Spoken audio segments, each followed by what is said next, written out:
we're on, and we're live. All right, can't say it's 5 o'clock because it's not 5 o'clock. It is somewhere.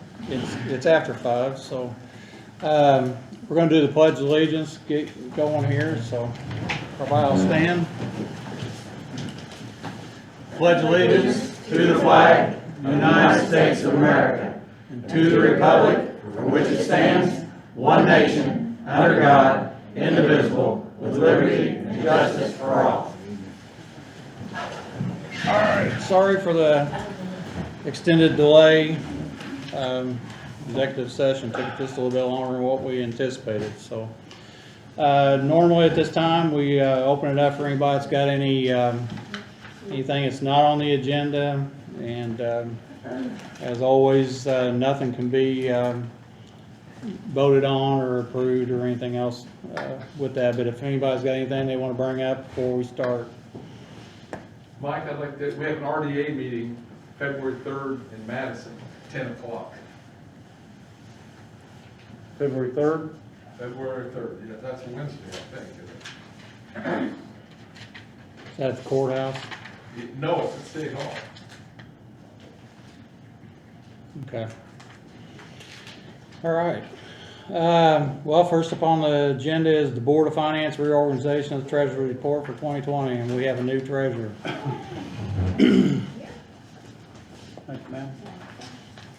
So this is your report? This is my report. Boy, you're good. Been there 2 weeks, 3 weeks. I had a lot of help. Okay, you want me to just read it off? to you Yes. guys? Okay. The total interest earned on, for all banks combined in 2020 was $42,488.69. The previous treasurer, which is Cheryl, she hired American Finance Credit Services in August of 2014. They just mail out collection delinquent personal property taxes unpaid for the past 5 years. The amount collected for 2020 was $31,063.98. Since we've hired them in August of 2014, they have collected $177,128.18. So they're doing a pretty good job. West Banco and New Washington State Bank and Stockyards Banks are collection sites during the spring and fall tax collections. 2020 pay 2021 tax statements will include both spring and fall coupons to save county on double postage. There are no changes from last year. The statements are scheduled to be mailed the first week of April. And then I have a reporting of all the bank accounts on the second page, the ending balance for December 31st for all of them.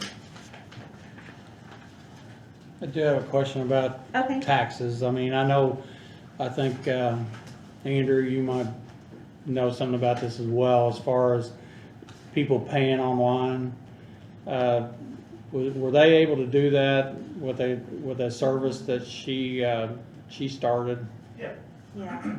So I know with COVID and everybody not being able to come to the courthouse and everything else, a lot of people were a lot of people utilizing that service? I think they were, yeah. And a lot of people last year, they said they dropped them off in the mailbox out front. Yeah, but I was more concerned with the online thing. Is it something that's more people are doing? Because I had one individual actually ask me, because he owns multiple properties, and he said it's easier for him, and there was this, I can't think of the company's name, but they're down in Clark County. It's actually I can't think of. I mean, they had that same type of service, and I was just wondering if it's something he was saying that there's kind of a glitch with how ours works, and of paying multiple taxes on multiple properties. Okay. So I'll just get back with him about it and find out. But And I'll try to find out tomorrow too. I know we're going to go through that again with COVID. Yeah. Probably people not being able to transfer or walk in there and stuff. Yeah. So. But we made $42,488.69 in interest alone, is that correct? Yes, for all Our bank big accounts, yeah. And then you had delinquent fees, that you had American Farm Financial Credit, they recovered 31,000 something, is that Yes, correct? yes. Okay, so grand total of 177,000, is that what that is? Yes, since we hired them, yeah. Okay. You said That's two. what they've collected for us. We Yes. have other monies. Mhm. Yeah, yeah. Okay. Randy, you got anyone? Thank you, ma'am. Your You'll be good. organization, you basically appoint your president of the board of finance and your vice president, and then you appoint the treasurer. Okay. So you guys can entertain your nominations for So- the board of finance officers. So would that be Mike then, is that what you're? However you guys Yeah, want to do it. Mike's good with me, if you wanna do it. I assume that. Yeah, I'll nominate Mike Jones. Second. All right. So we have to appoint 3 people? And then just a vice president and you're fine after that, because I'll serve as your secretary. Okay. So I hear a nomination for vice president. I'll do it, yeah, okay, yeah. John? John. Okay, Randy nominates John to be vice president. I'll second that. And we'll you see you again next year, right? Is that how that works? Yeah. Okay. Do we have to accept this report or just, If you want to make a motion to accept the treasurer's report, that would be great. I'll make a motion. Randy makes a motion? Second. I'll make that unanimous. So, thank you. Thanks. Good luck in the new job. I'm enjoying it. Thank you, Missy. Bye. All right, second up is cease grant awards and claim approval. Lori Crosdale, she sent me an email, we've been communicating back and forth, and you have a docket there, basically a spreadsheet that's, is a synopsis of the different entities and the amounts that she, is recommending that you approve payment to, because, you know, you've approved her comprehensive plan for the cease organization, and now this is to the grant phase. Those, monies are from fees that's collected in the clerk's office for people who have had substance abuse charges, and part of their fees that they pay to the courts are diverted to the fund, the Drug-Free Community Fund. And these are the list of awardees that they are recommending, and then basically if you'll just approve this docket, I have the claims here that's already been signed by them, and we'll get them processed in Friday's urgents. So if you wanna, I don't know if you wanna read off, the names and then who they're gonna be awarded to, or the amount of award. I can. Looks like 2021 cease grant committee recommendations. For justice law enforcement, it looks like Scott County Partnership in care of Thrive, $967. It's for a Thrive opioid overdose response project. And then it has Austin Police Department, $2,500 for substance abuse prevention education program. Scottsburg City Police for $2,500 for substance abuse demand and awareness, and for a total of $5,967. And then it has prevention and education money given to the Scott County Partnership for $300 for advocacy, physical design changes, and it looks like a work group. Cradle Crisis Pregnancy Center, $500, knowledge in a tote bag. New Creation Ministries, $1,000 for transport men to treatment programs for $1,800 for a total of those. And then it says treatment and intervention, says Stillwater Mental Individual and Family Therapy, $950 for mental health treatment and educational library. Life Springs Health Systems, $3,217, jail substance abuse program. And then Centerstone, $1,800 for a substance use engagement program for a total of $5,967. And then Cease of Scott County, $4,000 for administration, for a grand total of $17,734. So, and then on the back here, it says returned unused funds. $600 was returned from, looks like Scott County School District 2, Just Say No Club, $480 from Life Spring Jail, ACE survey follow-up, and $73.02 from 4-H Impact, for a subtotal of $1,153.02. And then $16,632, $220 money collected in DFC fund as of 1/5/21, $17,785 and 10 cents total of 2020 unused money plus 220 collected money, so $17,885.10 total that was unused, 4,000 less cease administration for a total of $13,785.10 amount left to grant in 3 areas. And then she's got it broke out here, the grant areas per area, $4,578, so.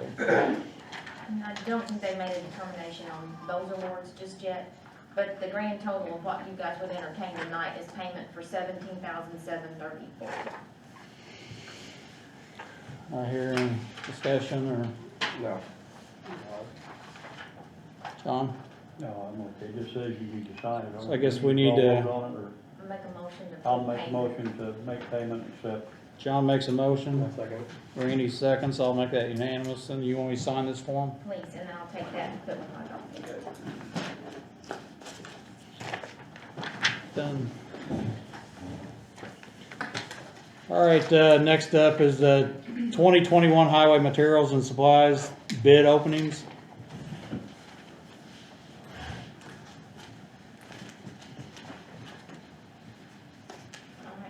Alright.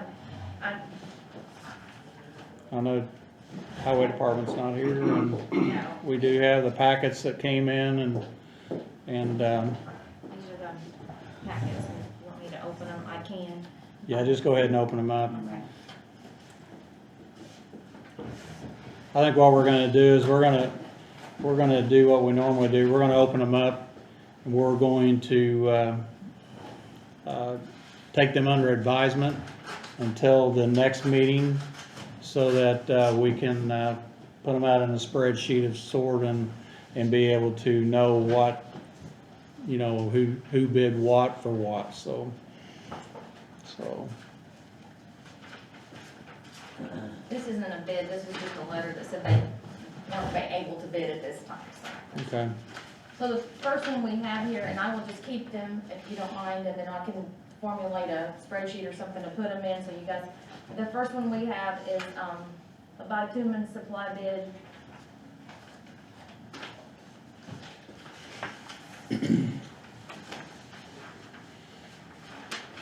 And for anybody that doesn't know, these are bids for materials, whether it's rock or asphalt or oils or, you know, anything that the county would use on throughout the year, so. Bitumen Supply LLC.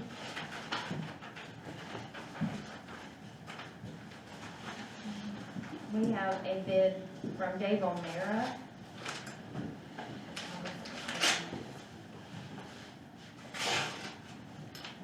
We have Matt Construction.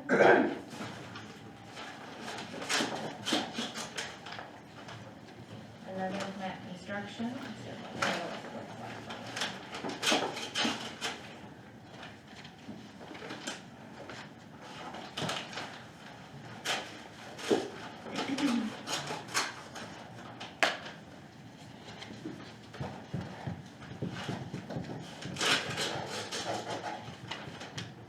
We have a bid from Valor Oil.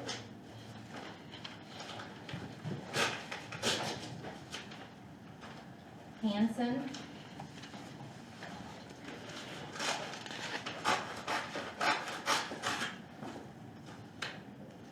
Jacoby.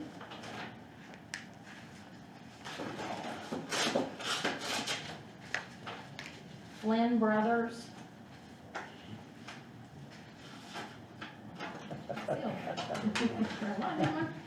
Temple and Temple.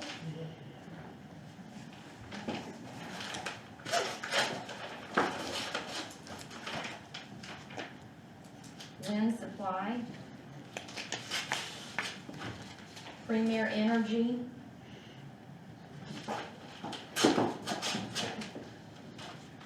IMI.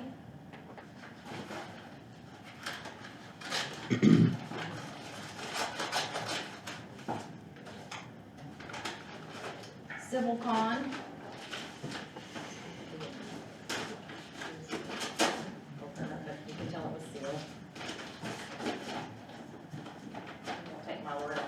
Gonna like that one. All right, 37 pipe and supply.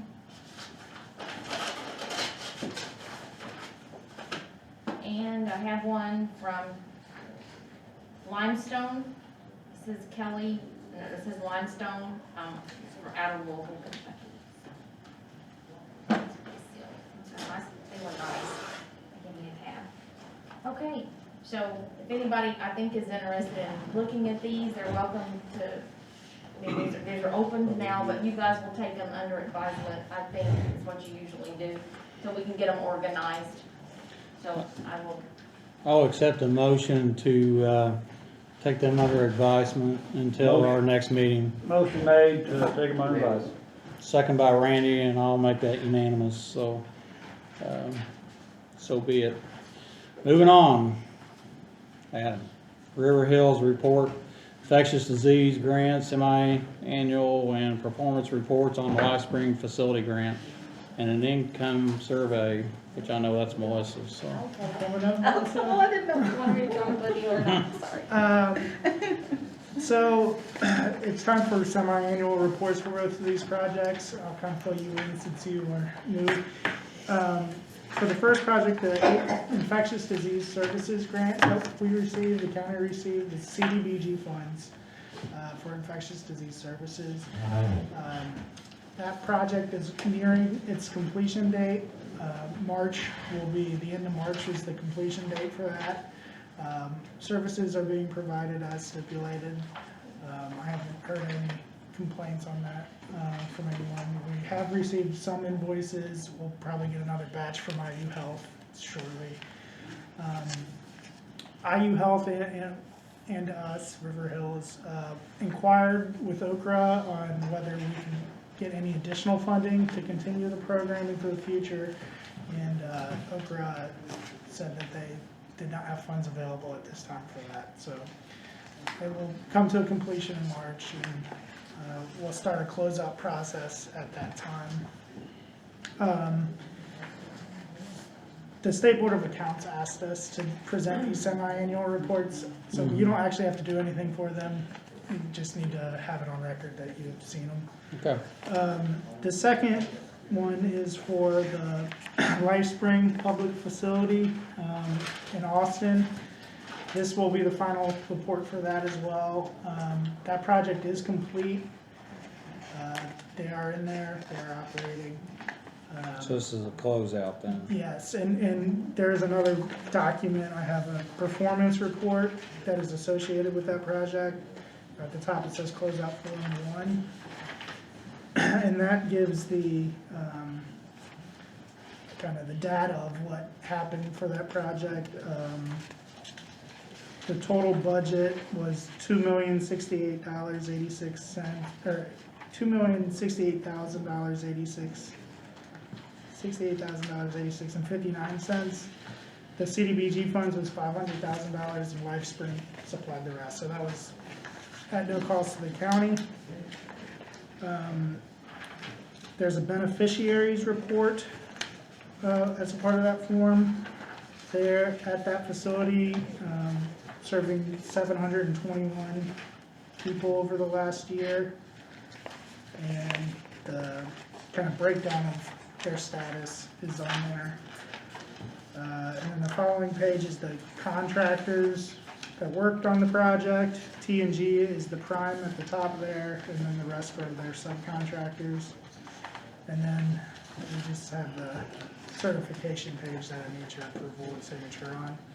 I would ask, there are additional forms that will be completed as part of this closeout process.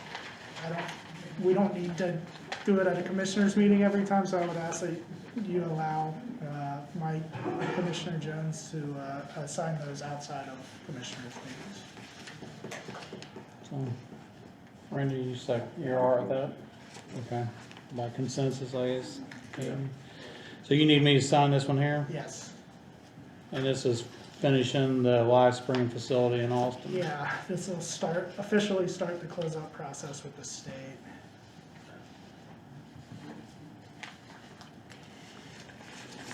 So Tammy, do you need a copy of that one? Oh, you already got it? All right. That's all I have. Give you a little one pager on what I'm gonna present here. Thank you. You're welcome. Thank you, Melissa. You are welcome. Okay, first things first. I think it was back in December that you all wanted to move forward with a comprehensive planning grant project. And in order to do that and be eligible, we have to do an income survey throughout the county. You authorize a contract with River Hills to do that, but the first step in that process is contacting the Office of Community and Rural Affairs for them to authorize us to conduct that income survey. And just today, I heard word that they authorized you to do that. So we'll be moving forward with that process, Tammy, so now would be the time for us to get that list of addresses Okay. of residents throughout the county squared away. I think we have 9 months from the time they authorize the income survey to complete it. It shouldn't take that long. Because we need like 40+ responses. Yes, Total. yeah, around 40 households to respond, give or take, depending on who responds first and how many are in their household, so, yeah. So you'll need a healthier list than 41 people, so. I'll need a list of all the addresses in Scott Okay. County. And I'll then randomize it selection. and then start mailing stuff out. Okay. Yeah. Did you have any questions about that, Commissioner Julie? Okay. Next, and I don't know that it's actually on your agenda, but I wanted to discuss, I approached Commissioner Jones, last week about a grant opportunity also through the Office of Community and Rural Affairs. It's their COVID-19 response program grant. It's quite a good opportunity. It's their third phase of funding. There's an opportunity to apply for a grant. The county could apply for up to $250,000. And of those funds, if you were awarded, you could award up to $10,000 to small businesses throughout the county who have been affected by COVID in one way or another, whether they've had to do things more virtual to help with those costs or just operational, things of that nature. It's mostly small businesses who employ low to moderate income people. Is this a grant to the state? It's through the Office of Community and Rural Affairs, yeah. Okay, Yeah, so I've kind of laid out some things I can just discuss with you briefly. Like I said, you can apply for up to $250,000. There's a $10,000 threshold for each small business to apply for the grant if you are awarded and decide to pursue it. They can use it for working capital, continue operations, or support remote work. There is no local match required, but we do know this is incredibly competitive this round. So you can still apply if you don't have local match, but we would strongly advise you to put something up if you so choose on that. We already know there's only $2 million available, and there's already 9 applications in our region alone going in. River Hills will not charge for the preparation of the application or the administration of it if you get awarded the grant. If you want to move forward, and I can entertain questions in a minute, I would just need authorization for Commissioner Jones to sign anything I need for the proposal, which is due next week outside of a meeting. And then there will need to be a public hearing scheduled, which I would take care of, but I would just need to know if you want to do that at a regular commissioners meeting, if you want to do that on a different date or time. It's not necessary to have it at a commissioners meeting necessarily, so I'll open it up for any questions you might have. Well, the first thing, I mean, is if I'll let you just sign the documents, and I'd be okay with that. I'll make a motion if that's needed. Okay, Randy, John makes a motion, and Randy seconds it to sign the paperwork, but this grant, you're saying it's a non-matching grant, so, It's non-matching, but they will accept you giving a match. We really think it's gonna be a real competitive grant process, so if you have the money to put up something, yeah. it would probably look better. But where you have not applied for the previous rounds, that's probably in your favor. So is this a grant similar to what the city of Scottsburg did, where they were giving $10,000 or up to $10,000? Same thing. So just to kind of let you know about that, I did ask our Oprah representative, could the county give to any small businesses throughout the county, including the incorporated limits of the cities within the county? And the answer was yes. What we can't do is say the city of Scottsburg, if they were awarded phase 3 funding and the county was awarded phase 3 funding, we can't have one business come into both of you. Okay. So we'd have to communicate real closely, and we would do that. So they can't dip out of the same They bucket? can't dip out of the same phase bucket. We were told that they can apply again if they applied in a previous phase for a grant. They can apply again, they're not out of the loop, Okay. so. What's your pleasure? All right. I'm a little confused on the match. Is that something we gotta come up with? or- Yeah, if you wanted to put up match, it would be something, I mean, what kind of, I don't even know what kind of money you're talking about here. well, it all depends. The other question I need to ask you is, you can apply for up to 250,000. Again, we know 9 applications are going in just in our 5-county region. We know there's only 2 million available. So, the first thing to decide is, how much do you want to apply for? Do you want to apply for the full 250? Or do you want to apply for less? And then I would say, and I don't know if Nick would agree, typically Okra likes to see a 10% match. Could this match, I'm asking, I know you're talking to us, Mm-hmm. but could that match be done through redevelopment? Yes. It could through proper measures, I believe, yeah. Yes. Mhm. Because, I If your mean, TIF plan allows for do what? it. If your TIF plan allows for it. Okay, I'm just asking, 'cause if the question's gonna, it's gotta come up, where we want the council to ask for money, or what are we? Yeah, that would be entirely up to you all. Well, we would have to go to the council and ask them if they Yeah. want to fund it, so. Well, that's what I thought, the other alternative would be redevelopment, and I don't know if that may be better or not, but Might be an easier. that's, Since it's TIF and redevelopment is awful for close. for the businesses and, Yeah, and this is going to support them, I could see where it would be in the same ballpark, so it so. wouldn't really affect the budgets any, or, is it, what do you think? Do you, We could check with Karen Arlen, who's Okay. our consultant on redevelopment, to see if that's in line with our current Sure. TIF plan. Mhm. Yeah.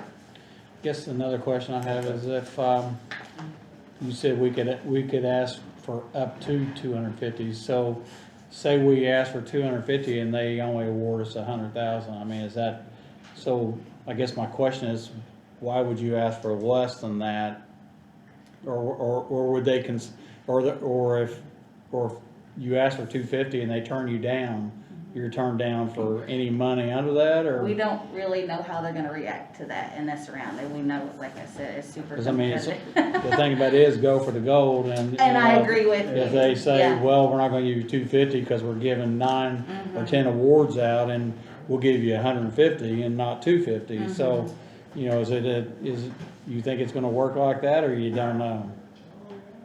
We don't know. We don't know. We don't know. I Be mean- honest, Nick. Yeah. We just. We don't, I mean, my gut would tell me The that, previous rounds, they've had a lot more funds to give out, Mhm. so I don't think it was an issue. I do. So, I mean, it's the truth. yeah. Well, I'd venture to, I mean, I can't answer for them, but I would almost say that if they had $2 million and they had 10 people and they only had 10, they've just divvied 10 up between Yes. 2 million and say, here's what everybody's getting. And so everybody gets a piece of the pie instead of nothing, Mhm. so. Randy, you got any questions? No, But it sounded like we need to commit to the 10%, or, you know what you I said? mean, that's, again, I know it's up to entirely us, up, that would be my suggestion. And because that would up the chances of the grants, 10% would make it more competitive Mhm. in and scoring. we'd be for- more apt for to get the that. money. Yes. Okay, that makes sense. So when could we approach the redevelopment for any kind of funding? We need to have a meeting pretty soon to keep moving on with that central TIF district formation. After you make your board appointments tonight, I'll know what my board members, who they are, because you have that on your agenda tonight as well. So that as soon as we establish that, I could try to set up a meeting with them.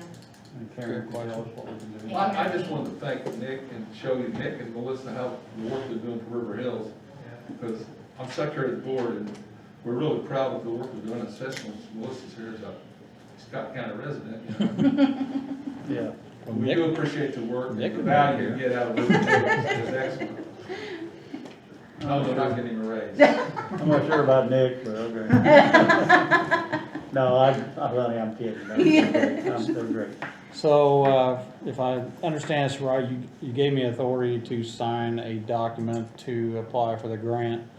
You're saying that grants due, applications due next week. So the proposal is due next Friday, then we're gonna have about a month, and the applications are due February 26th. So you can apply, but you don't need to know if we're gonna give the 10% until later? I think we came to that conclusion today, didn't we? Okay, Yeah, well, so then yeah. that gives us opportunity to reach out to TIF, and I guess one way or the other, we're either applying with zero or applying with some money yeah. from, if TIF decides, or the redevelopment decides they're gonna give some money, so.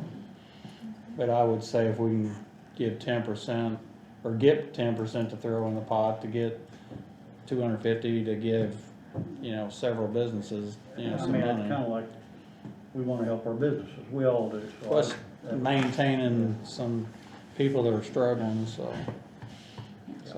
All right, well, 250?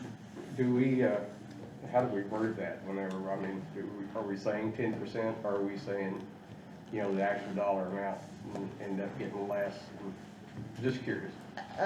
As far as the match goes, or, I would just say, well, you have to commit to what you commit to when you put it in. So if you commit to 10% of 250 when you go in, and they come back and say, oh, sorry, I think you're only gonna get 100, I think they would still want that original dollar amount And I'm commitment. guessing we're putting in for the max, so. I mean, I would. that's how it would typically work. I'm with that. Yeah. We're either gonna win We're or- trying to think like they do, and that's sometimes difficult to do. And Michelle, I'm gonna ask this too, is that gonna be that little bit of anomaly with the grant calculation formula to where you have to divide your total awards you're seeking by like 0.9 and then find out what the 10% gap is, like we have to do with community crossing? Yeah, So for Yeah. a million, it's 333, Yes. 333, it's not 25,000 straight up. It's Right, gonna be you're a little right. bit more than 25,000. yeah, Okay, gotcha. you got it.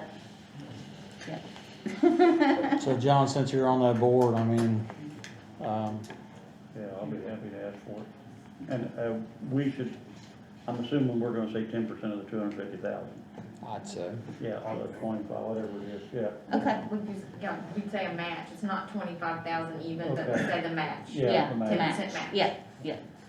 Yeah, I think that's good. I mean, these people are struggling, and not only are we getting the grant, but it's our little bit of helping out too. so. Well, I know some of the people that got it from the city, and they're more than Yeah, Mhm, ecstatic, mhm. actually, yeah. so, all right. So do you have a form, or do you, I don't have one, I'll have, Okay. some- are you gonna be around next week? well, I hope so. Going, well, I have You know something I don't? to, well, if you're going on vacation, I was gonna be a little Well, jealous. I don't but know other that than that- the only other thing I would have in that respect is we will need to have a public hearing, and I need to know way sooner than later, probably at this meeting, like, do you wanna try to have it on a commissioners meeting? I would be looking at February 17th in order for me to Is that bad? advertise. What's that? Is that bad to do April then, or I mean, I'm sitting here listening to this, and it's like we can do either way on this public. It sounds to me like there's two different processes. There's a Yeah, you process have- to start it, and then there's a process to fill out the application. Mm-hmm, So, it sounds to me like you just need to get it started. I need to get it So started. they know you're going to put an application in, and at that point, we can get either our funding or not our funding, and then she can fill out that at a later date and have the hearing and whatever, so. And that's what I would ask is, if you all are okay maybe with me just speaking with Commissioner Jones about setting up a public hearing, because we're gonna need to know that match and get it squared away before we advertise. So So the we pub- may not be able so to have it on the This 7th. public hearing is your public hearing, not necessarily a commitment. Well, it's advertised as you all having it as the applicant, but I would run it. Yes, yeah, okay. absolutely. You'd let us know when. I would absolutely, actually, I would like to just be able to talk to Yeah. Commissioner Jones about it and be able to set it up through speaking with him, if that's okay. Okay. Is that okay? It's fine. Okay. All right, I'll be getting with you next week for All right. signature documents. Thank you. Thank you, yeah. Thank you, Nick. All right. Excuse me, Mr. Jones. Yes, sir. On those bid and lettings, when's your next meeting? February the third. It'll be Wednesday, February the 3rd at 5 o'clock. Wednesday, February 3rd? Thank you, Okay, sir. thank you. Y'all have a Who great you night. with? Are we next? Yes, you are. Come on. I was thinking so. I was like, where'd he go? Well, I've been out there, been going to shoot marbles in the hallway. Well, I guarantee he won't. I lost. Good evening. Good evening. And I'm here to talk about this opioid lawsuit. And got a call from an attorney on that, and they'll tell you where we're at and how things are doing. There's two sides to that lawsuit, and Bob can probably attest to this better than I can, but of course, one was, I guess, Purdue Pharma. They filed bankrupt, and of course, there's a lawsuit on that side of it.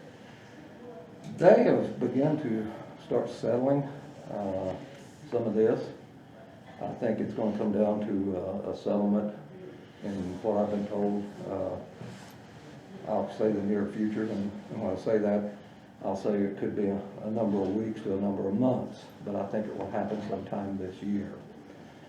To give you some background on this, because none of you was there, Mike's the closest, we did file a lawsuit against them in 15, I believe it was, when it, for the opioid situation that caused the biggest outbreak of HIV in the United States. So, we did do that.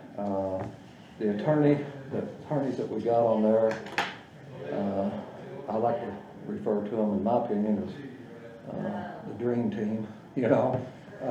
But one of them I'm a good personal friend with. He's out of DC.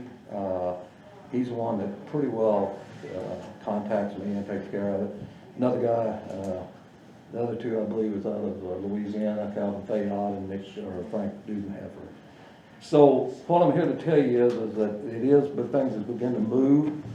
There's been no movement on that. Everything's been slow. There is beginning to be some movement on that. I did explain to him, that I no longer am a sitting commissioner. And, but again, he was going to call me because of our relationship.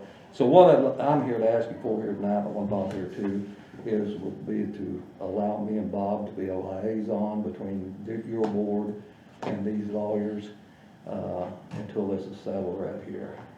Because I just feel like that we don't know what the settlement's going to be, and we got thrown into a bunch, and that's the way it worked out. Again, the state is probably going to be the recipients of this. They're going to pass it down, but it's. I certainly feel like that we have a very, very strong case in my mind to argue that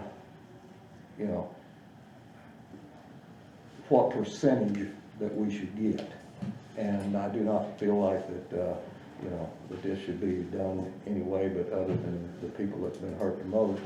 And I think Scott County can certainly, and we have showed, what it did to our economy here, what it did to, the housing industry, the market, as far as the assessed values, what it's done to our businesses here.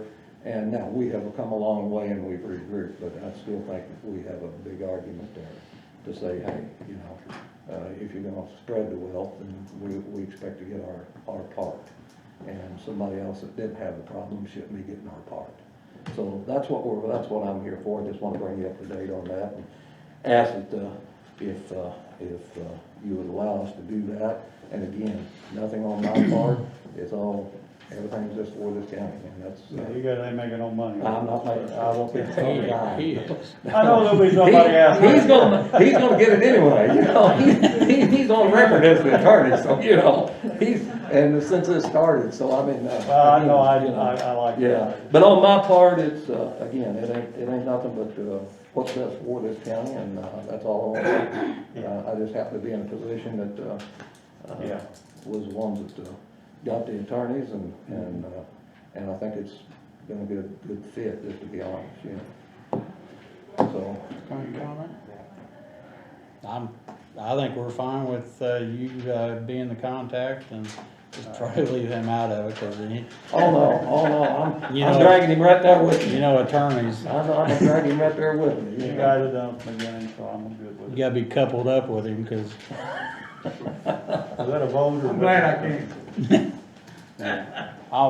somebody make a I'll make a motion motion to to take continue. second that by Randy, and I'll make that unanimous, so. We will keep you abreast every step of the way, and anytime I hear something, you guys will hear it. And again,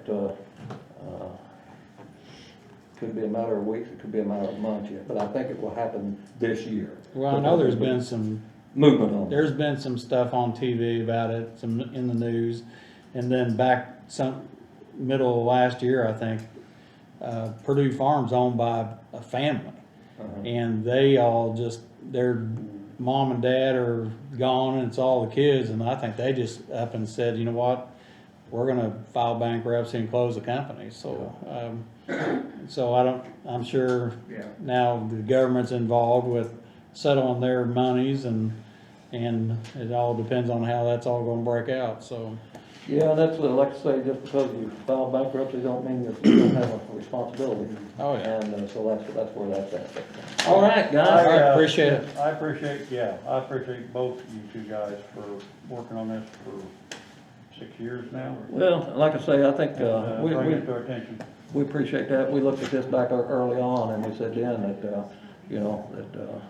I don't think any community should have to go through what we went through on, because, somebody's negligent, and that's what it was. Yeah. You know, and so, anyway, thank you very much. Mr. Houston, you got something? Thanks. I was gonna, I think you guys know about it or have seen copies of the complaint.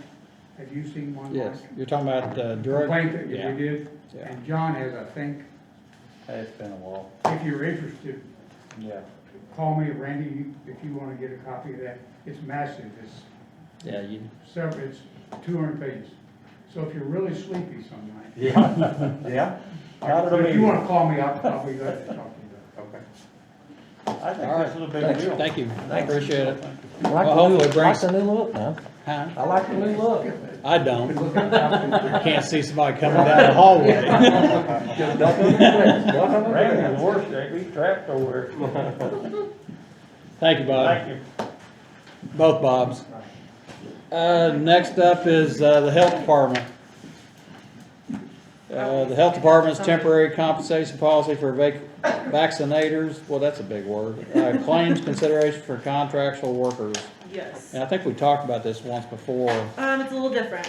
Uh-oh. This is for health department employees. So my salary, my hourly, the state has said basically we want to push out as much vaccine as quickly as we can. And that means working through holidays if we have to. So right now we vaccinate every Monday, Thursday, Friday. Coming up in February, we're gonna have a holiday that falls on a Monday. We may have a holiday that falls in April. I think we'll probably have Good Friday. So talked with Tammy and she said what we need to do is have both boards, council and commissioners, agree on a policy that would allow my department, since we usually don't work holidays or get paid for extra time on holidays, to come to an agreement or approve a policy that would be short-term. I think I said it for like 3 months. January 11th is when we received our vaccine, and that was our first vaccine clinic. And then I think I set it to the end of April. And then I'll come before you guys if it's still a thing where we're having to do it ourselves or can't get people in to help us. And we still need to work holidays and that such to extend it, but. And the major point about this is, it's getting away from the comp time for hourly workers and then exempt employees, which there could be potentially 3 or 4 that are exempt that could be working these clinics. Yes. They would actually be paid more money than their salary was budgeted for, if they're allowed to be paid on these. And then you can see an email is attached here from Addie Roker at Wagner Irwin and Shealy. We ran this letter before her, and she said it would suffice for both council and commissioners for a temporary amendment to the salary ordinance and the payment policies for the Great, county. I hadn't heard that, so thank you. So what you're asking for is overtime for any kind of, work Yes, done by any county employee at the health department. yes, and it says in there. we have a- Above and beyond what they normally would get paid. Correct, and it's, again, it's just short term, and it's paid through for a grant. We got about $40,000 through the state specifically for, to pay EMS, to buy supplies, to pay any kind of our people, any kind of contracted workers. So that is where we would use that money to kind of pay that overtime. It How wouldn't many come people, from our, how many people does this affect? Everybody or just, that would be everybody in our department, yes, so anybody working? yes. Okay. And one of the positive things that Addie outlined here, she said she liked that a specific time period was identified for the overtime expenditures. And if the council and commissioners approve this amendment, it's recommended that I file a copy of this, that's how important it is, into each file because of the changes to the salary ordinance. Because that is an actual ordinance that the council sets for, that I'm not supposed to deviate from for payments. So this would cover me in an audit. Okay. And if I'm reading this right, it's not gonna cost the county any more money, because it's coming out of a grant, is that correct? Yes, and I don't think it's gonna be, you know, a crazy, like, we're not gonna Yeah. go through that $40,000 by the end of April. It's just, if we're gonna come in and work 3 hours on a holiday that we're paid to be off, like, it would just be nice to, we'll do it no matter what, but Yeah, it would just be nice to get compensated. well, I'm sitting there in my mind trying to figure out if we approve it, you have to go to the council. Yes, Correct. you do. You do, Yes. Okay. so Yeah, both boards have to. We would be agree. the first step. Yes. Okay, question? How many people you got working down there right now, as far as hands-on trying to take care of it? So at our Scottsburg office, which is where our vaccine is, we have myself, the administrator, and then we have 2 public health nurses, Brittany Combs and Sherry McNeely. And then we have our environmentalist, Tim Bruner, he does all of our sanitation, inspections, things like that. And then we have an admin assistant, he kind of does all of our paperwork and different things. And then we have a vital records registrar, so that's all of our birth and death records. I'm sorry, I just mean like the shots. Oh, okay, the How shots, many people you got? Basically, we have at least 5 of us. 5 of you Yeah, getting we shots? do about 5 cars every 10 minutes. So you're doing a drive-through now, aren't you? Drive through, yep. So you Oh, I drive gotta- through the building? Yeah, the first bay, we do an annual flu shot clinic, so we already kind of had everything set up in motion, and a lot of people, especially with the population of 70 and older, really seem to like that setup, so it's So- really good. There's a 15-minute wait after this shot, correct? Yes. So they're driving through, going out and setting? Yes, and then EMS is on site to manage or monitor those people, Okay. so far we Um, haven't had any need for that. So we're doing the drive-through. How many doses have you administered so far? Last week we did 210 for our first week. This week we'll do 300. And then next week we plan to do 300. And then based on that, So how many I think some doses? changes are coming with the new president because, you know, we've heard that they're Well, we going to know release that's gonna everything. But, so it's kind of up in the air of how many more doses we'll get. So how many doses do we have? In my refrigerator right now, I have 790 790. to How many, last us through February, or how the many do first of you February. think? And is this the 2-shot? Moderna. Yes. I thought Moderna was 1 shot. No, that's Johnson & Johnson, but it's still in trials. Okay. So Moderna's 2 790 shots. is the 2 shots, and I guess, are we in the mentality that we're going to give everybody 1 shot, as many as we can, and then are we gonna get more doses for the second shot, or We, anybody that gets the first dose is gonna have their second dose on standby? I think yes and no to that. So when they come in, we schedule their second appointment. So like, the first people will come back on February 8th to get their second dose. The state has been told by the feds, who tells us that don't worry about like trying to set some aside for the second dose, just have faith that it's gonna be there. Yeah, right. It's a little scary, but, yeah. So like on February 8th, we only have people coming back for their second appointments. So have you administered the second dose to some people? No, February 8th will be our first day to do that. Because I've heard some people having some effects on the second Yeah, the dose. second dose in the studies show more of a immune response, and that's how I was with my second dose for Pfizer. So, but Pfizer was the other one I was thinking of. yes, Okay. we will never get Pfizer because we don't have those ultra cold freezers. It has to be at like negative Clark County 72. has them, yeah. Yes, the hospitals will have them. So what's your pleasure? Need a motion Well, to I'm Yeah. send it to the council? I see a win on this one for, help you guys out for all the hard work you do. Yeah, I'll make a motion to pass this, I'll second. so it can go down to the council. John makes a motion, Randy seconds that, and I'll make it unanimous, so you need me to sign this? Yes, please. And then Tammy, do you want to take that copy and hold on to that? I can hold on to that one. And then my next thing was, we had a student nurse, a citizen here in the county. She did all of our contact tracing while she was home on break. and then helped us in our vaccination clinic last week. Since she's contracted and kind of started at the end of the year, she hasn't gotten paid yet, and so it would be nice if she could get a paycheck on Friday, because she's going back to school, but, so that's why it's urgent. It's not necessarily urgent, but, Oh, you're talking about, okay. yes, I guess I your was. claim there. I missed part of that. I'm sorry. So we had a student nurse who is from the community. She came when she got home from break and worked on our contact tracing and helped with our vaccination clinic. She's going back to school, but where she kind of started at the end of the year, and then the claims, only get approved once a month. She hasn't got a paycheck yet, so just kind of hoping that we can do an urgent claim and she can get paid Friday since she's going back to school. She's But- one of these contracted workers that we approved already. Yes, she is. I'll, Yes. I'll entertain a motion. Yes.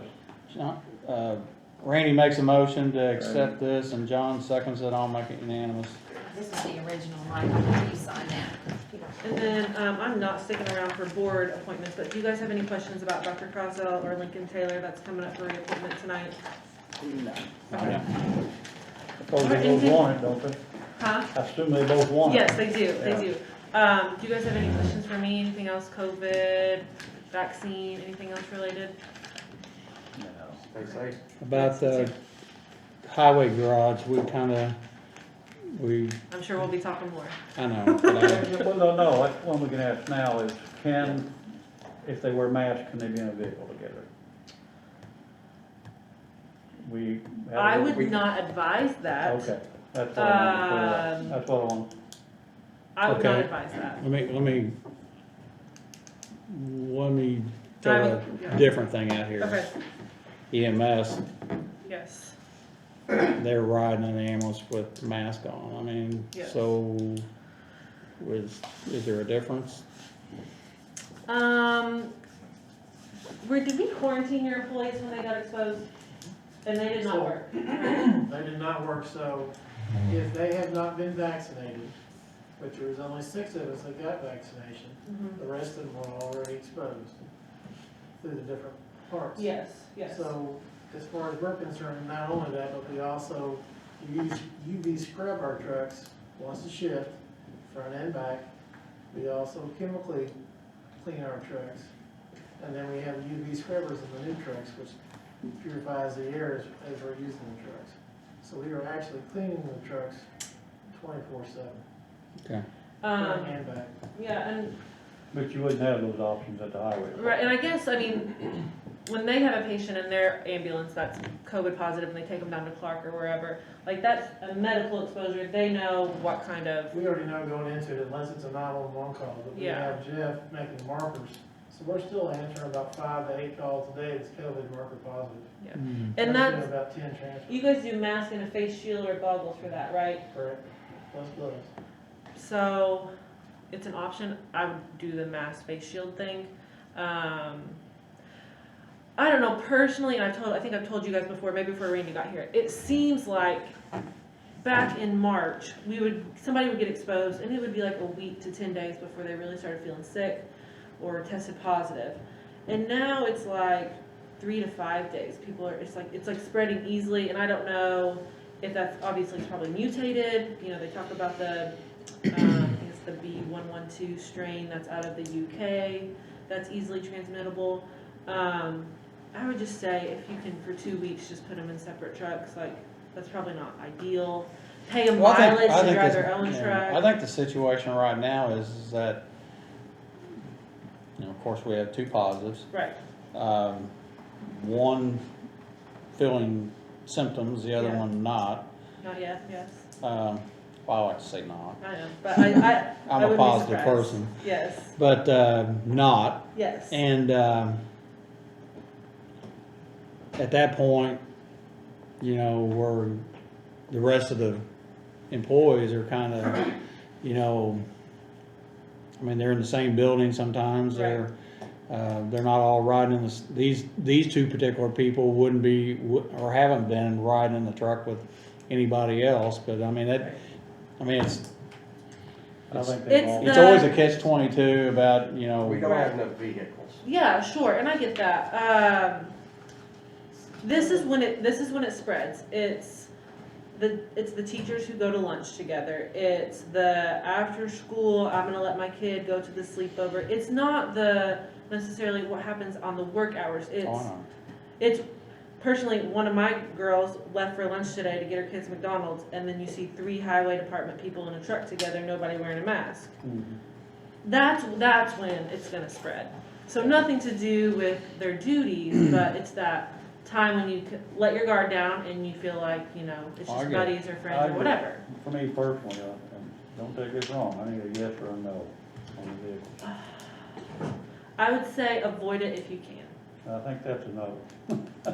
Something you might think too, like, if they need to be wiping down the door handles, they need to be wiping down the steering wheels, the keys, Right. anything they touch, or they need to be wearing medical gloves while they're with somebody. Yeah.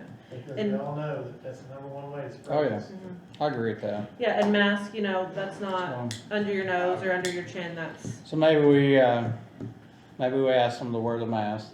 We ask them to, or we get them the disinfectant to wipe the yeah, trucks if you need any down. of that, just let me know. And I would say, to add to that, we don't wanna be 2 in the vehicle unless you just don't have any other choice, Yeah, a last. which may be, resort. that's That's a almost little open-minded, but, Yeah. That's it, it's yeah. kinda, This is only gonna happen if we have a big snowstorm or something, probably. well, that'd be a good thing, cause then they're all in the truck by themselves, so they don't ride around with multiple people in the trucks. Is there any way we can borrow vehicles from another department, like sheriff's department, got anything extra they could let the guys drive back and forth to job sites for now? I think we just need to communicate with our road bosses of where they're working right now and how they can get there. So they may be taking a piece of machinery out there, a tractor or something else. Right, but. You know, so they may not be bunched up as much as what we're anticipating or thinking they are, so, Yeah. so. I would just think, So that's your worst case recommendation. scenario, right? So just think worst case scenario, if one of those people in that truck tests positive, where does that put you as far as workforce? Oh, I don't, Yeah, so. and that's where we talked about is that, Mhm. you know, if we get to the point where we had the whole entire department, quarantined or suspect quarantined, Mhm. and we have a snowstorm or whatever, then, you know, we're gonna fall into an emergency kind of guidelines where if the person's non-symptomatic or whatever, Yes. they can come to work. Right. The ones that are sick Yes. are staying home. Yeah. And in the email I sent you guys this afternoon, there's a link to the CDC website. I feel like what we're doing, what we discussed today was all within critical infrastructure guidelines. So, I mean, I feel like everything that was done today was okay. It's just trying to just stop it where it's at. It's Oh, kinda no. Well, there's stop a the bleeding. lot of confusion, especially, Yes. a lot of people are, cause I got a phone call from one of them saying, okay, my wife's the one that tested positive. Yeah. And then before he tested positive, he was told that he has to stay off work for 20 days. Right. Well, you hate to say it, but you hope you get COVID. I mean, because then you're 10 days away from being back to work Yeah. versus 20 days being off. And, Right. and right now, we don't have a COVID pay plan for the county Yeah. for 2021. So Is that something you guys are thinking about adopting, or is that a council decision? we're gonna have to, Both. it's gonna have to be a joint type of situation, but Yeah. I anticipate, you know, I'm not being a smart aleck here, but I Yeah. anticipate some people in Washington DC getting off their rear end and doing something now since, you know, there's a different party in place, so. Sure, sure. um, I just think, when there's at least like a safety net, I think employees are more apt to say, hey, I've lost my taste and smell, like, I'm not just feeling bad, like, I think maybe I need to go get tested. I agree with that, and I mean, talking with other commissioners around, I think we're the only ones probably not paying, and I don't know how, we've talked about that, I don't know how they're funding that. They may have taken some of their 2020 funding and held it Right. aside to pay for 2021, I don't know, but I'm gonna ask those questions. Yeah. And then we need to probably have a joint meeting with the council and find out how we can either try to fund it or try to, and I guess I go back to just like we did when we shut the courthouse down last year. Everybody's wages were budgeted for that department. Right, Their money's already been budgeted. right. Do we pay it or do we not pay it? And that's the things we have to, Right, come to an agreement with the council and this board, so. right. You got any questions? I know, it's clear as mud when it comes to quarantine and. Well, it's been all over the board. I mean, Yeah.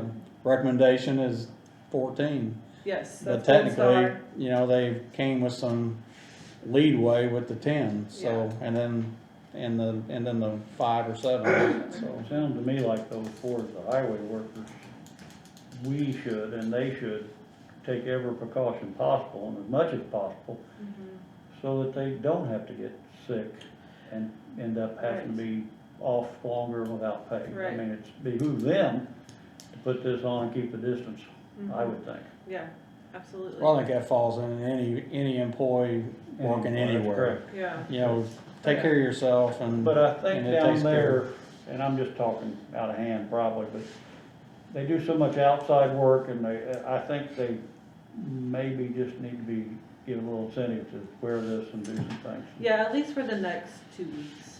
Couple Like, months. just be really diligent. Well, yeah, I mean, but especially right now when we have known exposures, Yeah. yeah.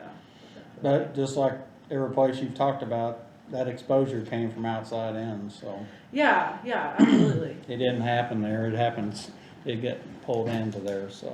yeah. Do definitely. we have COVID postings up there, so that they know how to deal with this stuff? Is that posted up out there? I mean, they should have I had think since they, March, I think they but probably have. So we gonna just tell them to abide by the guidelines we got on our thing here, is that what, I mean, I know what I told them today, but we, I think we, if they don't have the disinfectant, and I think they do down there, but if they they don't. should. I know when But Jill was there, I gave her a mask and disinfectant. But I think they need to wipe everything down like, yeah. you know, Shannon said, and make sure they're doing that, you know, at the beginning of the day, at the end of the day, and if the guy that was driving the truck out is not the driver driving the truck back, they need to wipe it down before the other one gets behind the wheel, so. But I also That's all told them, drivers. no more hanging around in the morning, lunchtime, and, I think cause they're all congregating. I think they need to not congregate in the break room, and if they have a pre-shift meeting or whatever, it needs to be out in an open area. Yeah, Okay, that's So- pretty much what I explained to them. perfect. And I think that's- they wanted to hear it, tell you the truth, but Yeah, yeah. And everybody has that pandemic fatigue where what we were doing back in March was, 100 people have kind of slacked off. But I think they kind of pick it back up again when they are exposed and Okay. that sort of if you stuff. gotta be in a vehicle, wear a mask, don't, but if you avoid being If in you a can vehicle avoid it at all together. costs, yes. If you have to be in a vehicle, wear your mask properly, disinfect the vehicles, yes. If you don't have to be in one, don't do it. I think that's what it needs to happen, so. Anything else? I'm good, if you guys are. I'm good. Call me if you Thank need you. me. I'm sure I'll be Appreciate it. talking to, might just keep calling you then as chair if there's issues since there's not a Yeah, department head. Okay, Yeah, you can call me. okay. All Thank right, you, guys. thank you. Trash site camera update, Andrew? How is everyone? Great, how are you? OPG. Thanks, sir. You're welcome. Thank you. You wiped this off, didn't you? Yes. All right. I don't know where it's been. We do have final prices for the dump site cameras in all districts. I just made a little breakdown real quick. I'll go over it with you guys real fast. The cameras and SD cards is a one-time payment of $112.94. The cellular data plan for all three cameras, all six, would be $185.46 monthly. Poles from the city, it's $834 for 6 of them. And labor for all three sites, that's manpower, fuel, trucks, everything, $300 for all. That's them doing it? Yes. Yeah, okay. And in And the these are, package. these are solar, correct? Solar and cellular. And in the package just includes the breakdown of just the prices I got from all the equipment. We do have approval from the mayor and for the city to do the work, and it's all pretty much lined up. The pole at Finley, can that not be used, the one that's over on the other side with the dummy camera? There is a pole there. Pole at Finley. Didn't you say it's too far away?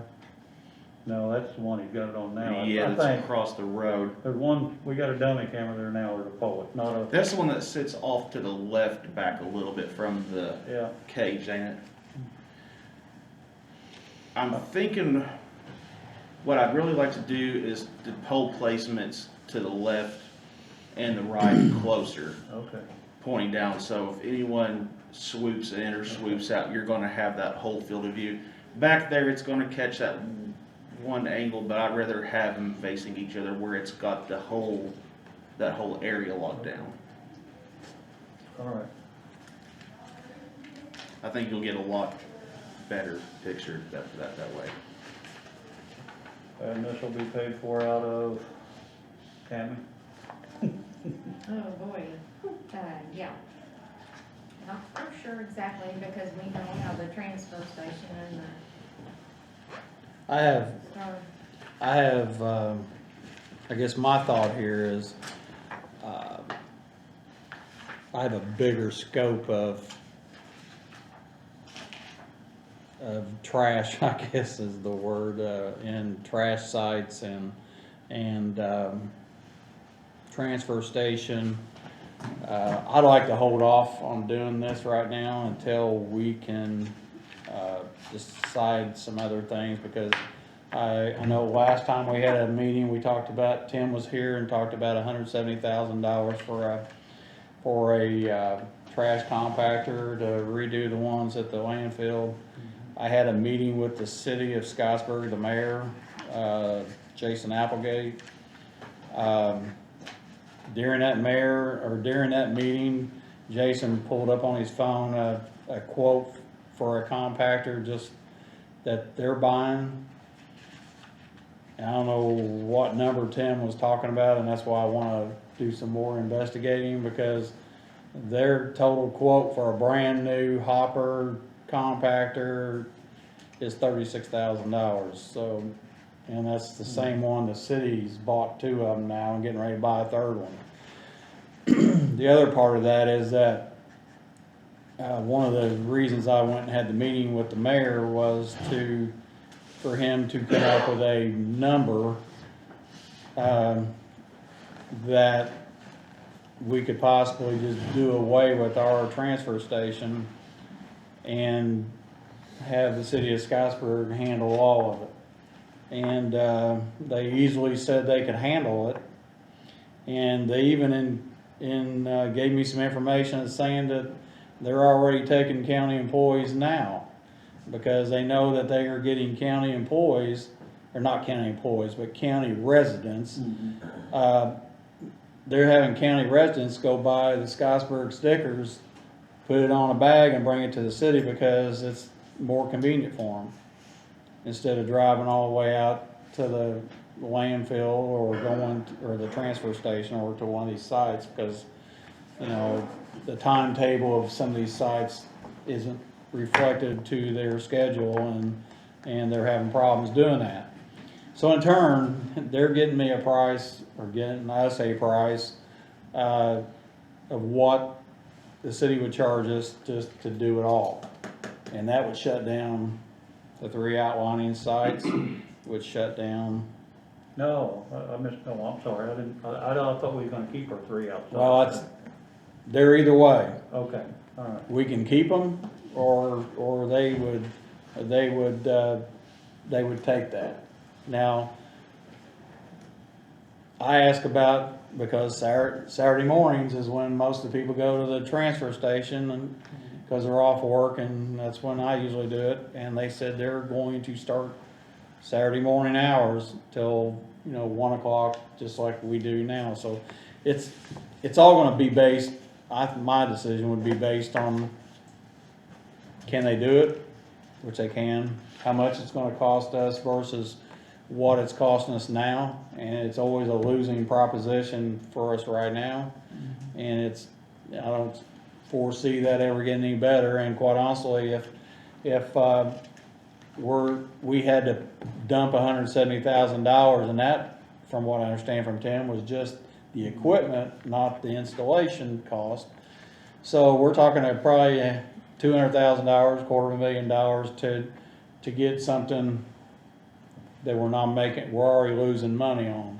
So we need to weigh out our options here, and I'd rather not spend this until we know where we're at down the road with the other and What direction we're going? Okay, well, I'll have another proposal for you guys. I mean, we do have 3 cameras right now currently running. Or well, the one up at Finley, we've got the 2 extras. Do you want me to at least put them up? The best picture I can get, best angle, we'll just run with them for right now, get those Yeah. operational. yeah, I would. We'll just hold off on this project to enhance it. Should know, cause Okay. the city was gonna go to their council and have the council come up with a number that they were going to charge us. And like I said, if it's a losing situation, I mean, and quite honestly, after sitting in that meeting and they said, Jason slid the number across, and I think it was Midwest Municipality or whatever, and he goes, right, here's the quote, $36,000 for the whole shooting shebang. I mean, so maybe it's, maybe it's something we buy one of those and then buy another one sometime down the road, and we're out $70,000 compared to $200,000, and we continue it like it is, or we find an easier way that's maybe not as cost saving or cost. Well, Tim showed me a quote again today, and it was like $60,000, and if you want to do the hopper, it's another $17,000. This So was- I mean, that's his latest quote for this year, so. Yeah, but I don't know where he's going at because, I've got it in the car. oh, I know, but I mean, if it's Ecotech, then I think. I think it was, Well, Ecotech is, I think yeah. they're Is it the same, do they have the same size of like, saying it is. the same size equipment and everything? So where is the city's dump at anyway? I'm not really. Down behind Dave Kilburn's down there. Okay. The transfer station. An unofficial quote is about $30,000 to rebuild both of them. And when I say rebuild, that's just sheet metal and welding. That's not, the ram, the hoses, none of that. And that's got, 20 year service on it. So I don't think that's a viable option really. So, Okay. right now, I mean, I wouldn't wanna act on this unless, like, that's my opinion. You guys can do what you want. Now, we already own these cameras though, right? We have 3. This is for the additional If we 3. wanted- Okay, yeah. Yeah, I'm additional gonna pass 3, on that, all that. yeah. So yeah, if you wanna hold on this, what we have in, we will get operational. If they do the 3, I'm okay with. Oh, yeah, we've already owned those. So, Yeah. yeah, I'd go ahead and get what we have up. Yeah, And 'cause then, like- and then the flip of it is, I'd wait till we get a quote from the city. We may not go with that and Find out where we're going, stay like we are, or yeah. go Yeah, a different 'cause- direction. Right now, a month, we're paying $92.73 to have those 3 operational. So, So, But we do feel like we need more if we're gonna keep it, yeah. if you keep it, I mean, if you really, really want to get any good identifiers and start finding and really enforce those, well, it could pay for itself, pretty much. yes, I mean, if you start finding and in the long run, it stops, it's a benefit no matter what. I You did, don't have to worry about fines, you don't have to worry yeah, about nothing, so.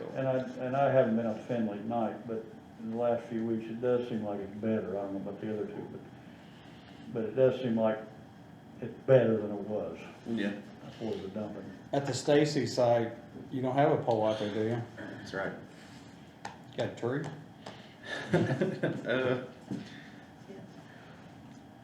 That, no, And you're on state highway there too, aren't you? Yeah. yeah. Oh, actually, it's a county road, or, That's Yeah, county. Yeah, yeah. Yardstick, deer camera?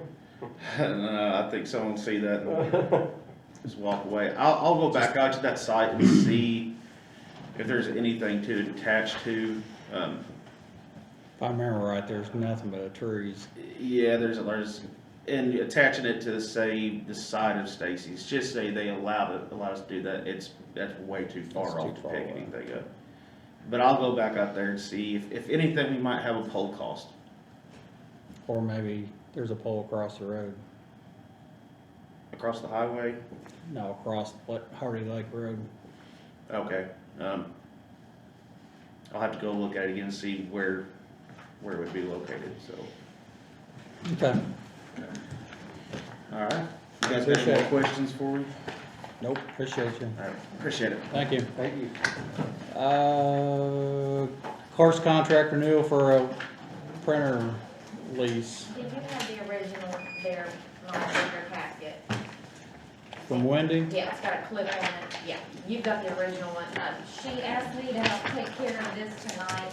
What it is she's, got a printer lease renewal, and it's actually went down, as you can see from her letter. And she just needs that signed so we can keep the cheaper price. So she's renewing the contract for the or the maintenance on a copier, but the price is actually cheaper. Cheaper. Well, heck yeah. Yeah, figured you guys wouldn't mind that, so. Need a motion? Yes. I make that motion. John makes the motion, Randy seconds it, and I'll make it unanimous. So I need to sign where it's yellowed. Yes.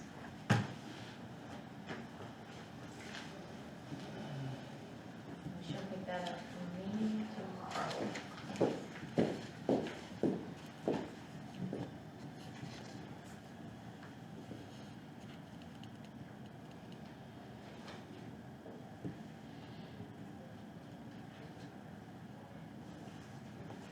It's hard to remember. 1/20/21. Thank you. Yep. All right, moving along, Plan Commission update. It's better be short. No. You know me, it's never short, Mike. And if you don't mind, I'm gonna move it here because I've got several pieces of paper to hand to you.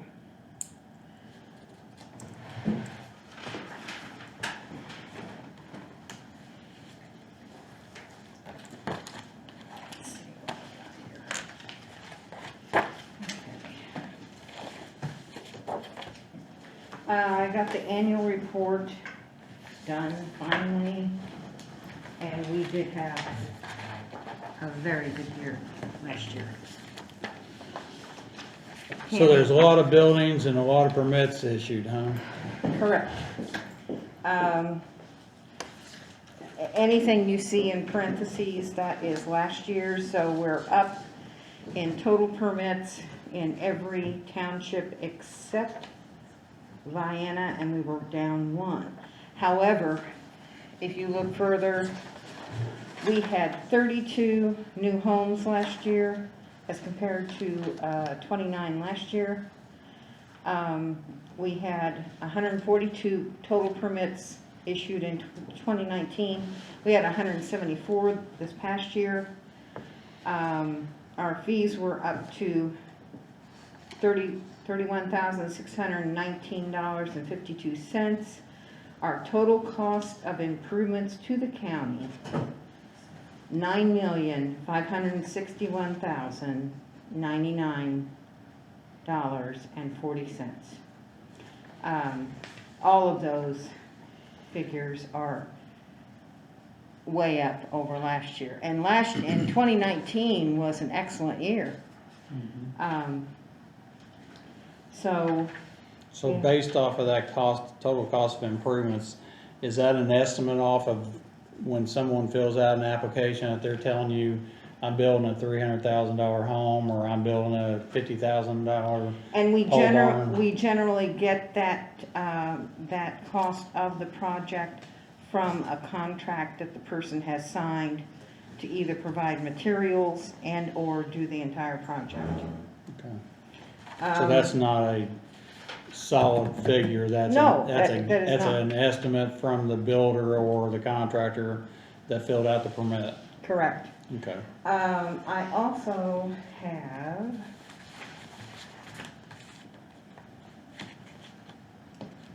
a copy of the City of Scottsburg's if you would like to look at it just for your own information. It's comparable to what the county did. We're just a little bit below them.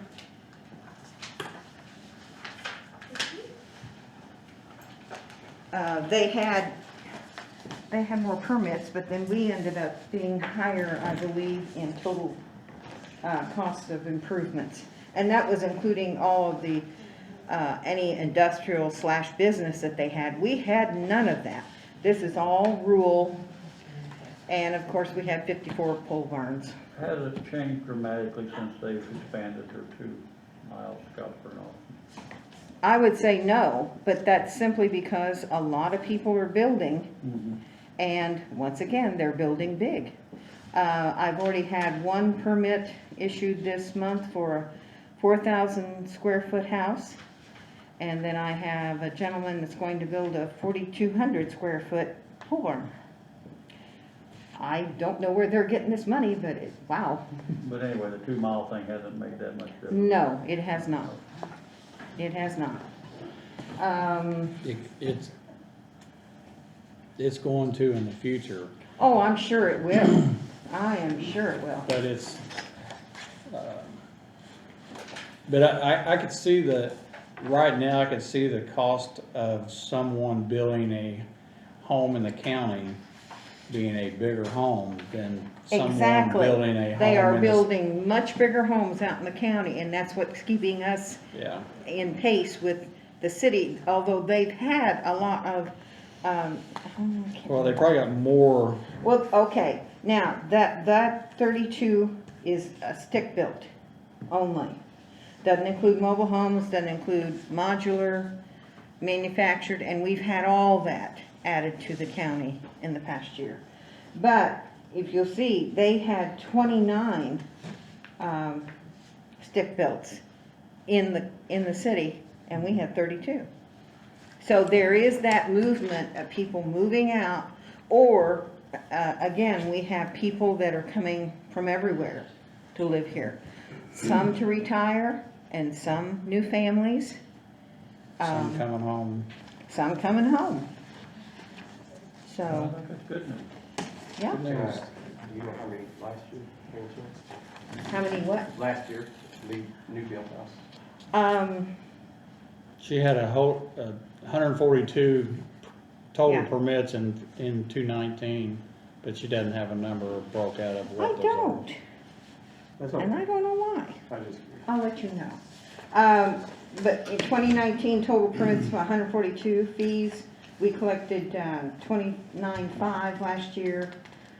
We had 59 pole barn permits last year, or in 2019, and we had 54 in 2020. And the 2019 value added to the county, according to, the figures we received, was a little over $8 million. So we're booming, and January has been extremely busy, and we anticipate another good year, if people can find the material to build, right. which is what we're running into now. It looks like Lexington's our growth area. Lexington is not only our growth area, it's our problem area. Anytime somebody wants to try something odd, it's in Lexington Township.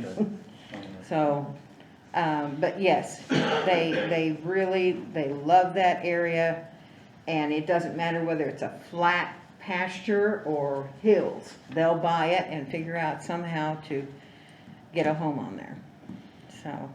Indiana, whatever do they buying up land? Nope, Nope, he's been selling it. they kind of put the area plan kind of put a kibosh on his. Yeah. Because he was buying, as everybody knows, he was buying farms, splitting them up, and Yeah. it was Katie bar the door, whatever you wanted to Right. build on it. Well, if you build a $300,000 or $400,000 house on a piece of property, they put a trailer right beside you. Right. Well, the area plan kind of stopped that with him, and he's he may be doing it in other counties, but he's not doing it here. I so. think he's selling a lot on contract, just like another gentleman out of Corydon does. Both of those gentlemen do that, you know, take a farm and split it up, put a lane down it and call it a, And then we end up with a headache.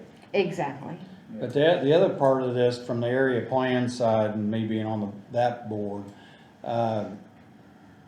one of the biggest, well, there's two items that we struggle with, and other counties are having the same issue as well, is tiny homes Mm-hmm. and people buying sheds that are, 14 by 20 or whatever, and they're living in them. And other counties are struggling with the same process of how to regulate that. In Lexington Township, we have one lady who has bought 2 of those little log cabins. She's having a guy, Sheds. whatever. They look like little log cabins, and she's putting them together, and she'll have her $950 once she's done. I've got chewed out more than once over, Dan. Yeah, we never could help that, could we? I mean, No. no. But the other thing is, that's starting to happen, hasn't happened to my knowledge in Scott County yet, but it is in other counties, is storage containers, tractor trailer metal containers. Yep. That people are buying and putting together and living in them. So, Well, we had one man that sent us plans for something like that, and I just finally told him, you're gonna have to get us a structural engineer's statement saying that any hole you put in that is not going to cause any problem with the structure itself. And he backed off after I said that. He says, it'd be cheaper to do stick built, and I said, yes, I told you that. so there's, as a county, we're, you struggle with, a person owns a piece of property, they ought to have 99.9% Yeah. to do whatever they want on that property, but as a county, and us trying to protect a neighbor, we need to have some regulation on some of that, and some of it's hard to do as if you're just thinking about it, because, everybody can't afford a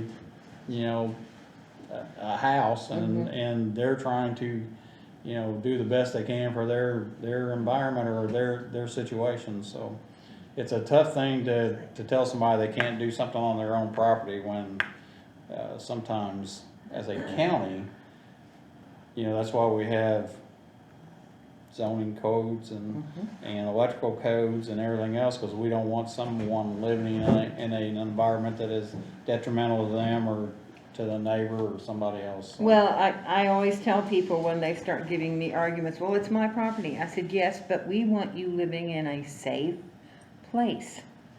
And that is our goal. That is only our goal. Just to make sure you're living in a safe place. And they all say thank you, don't they? Well, generally, they come around after that, John. Well, I mean, I know of a situation right now that I received, as a Scottsburg fireman, went and had to investigate this property, and they had no running water, no electricity, and no sewer technically, because they have no running water. So those situations are out there. So and some people are falling through the crack that you don't know that they don't have that. Exactly. So And sometimes neighbors don't care. And sometimes neighbors don't care, and some of them really care a lot. Well, we've also also got a standard, yeah. We've also we've not fell into that situation where we have a community that doesn't have electric to their home, and they're living off the grid or whatever you want to call it. Well, we've got one. You got more than one probably. Well, probably so, but. So anyway, we struggle as an area plan to make the right decisions, and I think if we do the right for our neighbors, and I think everybody, of course, every time we go to court, we always lose, so. I don't envy you on that. Anyway, anything else? No, sir. All right. Thank you very much. Thank you. Have you any other? No. I'll find out. Okay, it's not a big deal. Okay. Thanks, John. All right, what I'm giving you is a quote from Lincoln Taylor on the Scott County morgue, I guess, construction out at the hospital. The only thing I know outside of what's on this piece of paper is there is going to be a permit fee from the state, a building state permit fee. Now, do you have any idea what those usually cost? No. Okay, well then, that would be the only additional cost of this number. Everything else, I was told for a fact that, you know, that's the price. So, I've kind of sidebarred the council, telling them up front that this is coming. They've known it for a long time, since we decided that we were going to go that route. And, I've been told that this is not gonna take very long once we get approval. And I think, Tammy, you said that if we approve this tonight to send it to the council, that you can put the ad in the paper, and we can be that much quicker down the road, so. Ad has to be in by Friday to make publication for their next meeting. So, what's your pleasure? I'm okay with this. I would like to say, though, that in the future, I'd like to bid some of these things out, but I'm okay with this. Well, let me give some background on this, so everybody that's not familiar with it knows what we're talking about.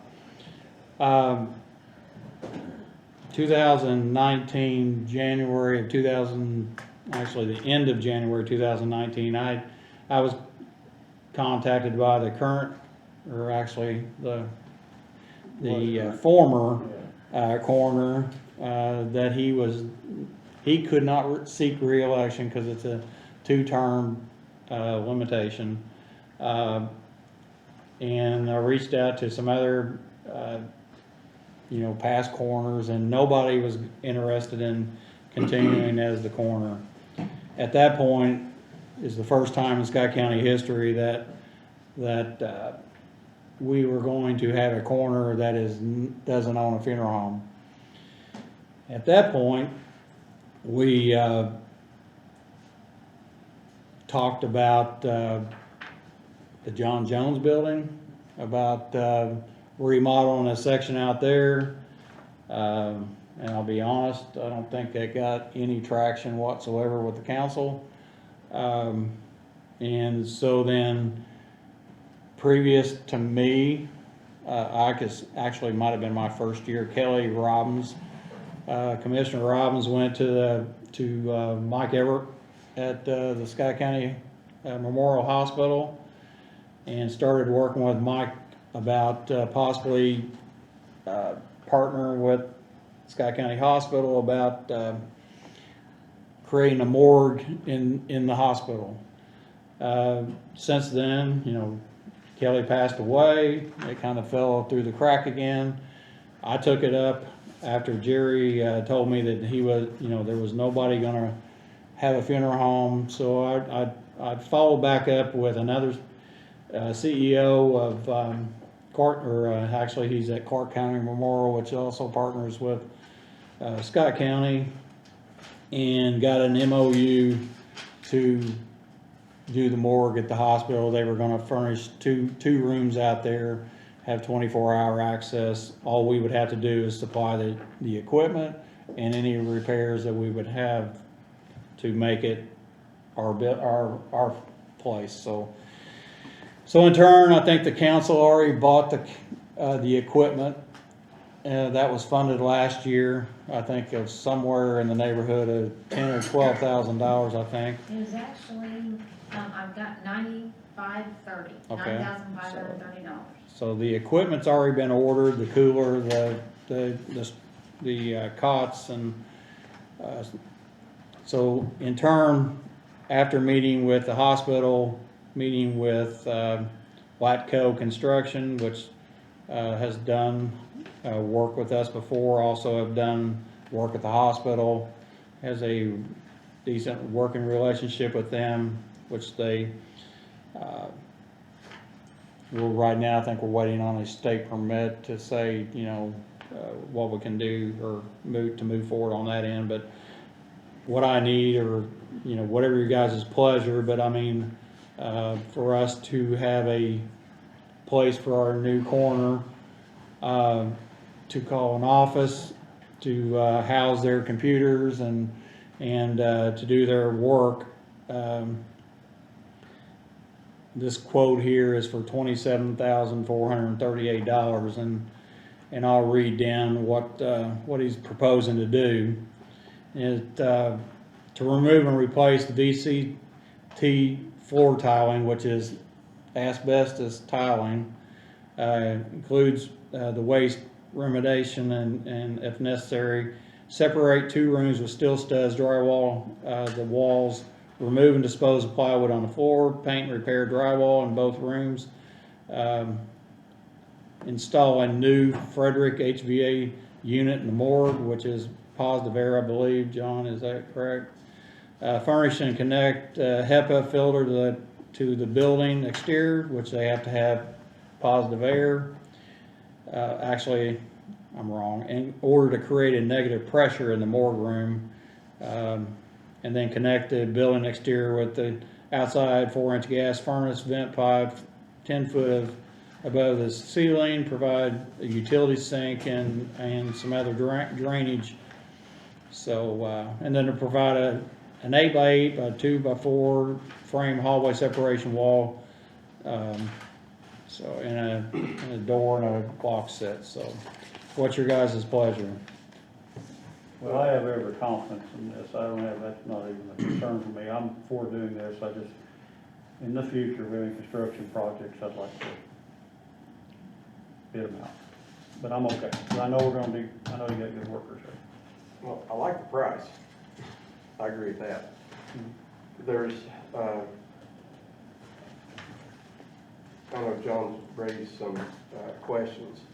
And, you know, how do we do that whenever there's How do we what? how do we do that wherever there's a investigation or murder investigation and the hospital is sharing this with us? I mean, how do you? Well, first of all, if you're talking about preservation of evidence, Yes. And if you're talking outside the physical, I mean, if you're talking about items versus the actual body, well, well, I don't know who would have access outside of the maintenance to these 2 rooms, because I thought we were shared with the hospital. these are 2 rooms that are going to be locked by us, Yeah. and especially the office will be only, to me, Access I to mean, us. maintenance would have to have it in case there's a fire or something where they could get in and do something. Outside of that, him and the coroner would have the only access to that room.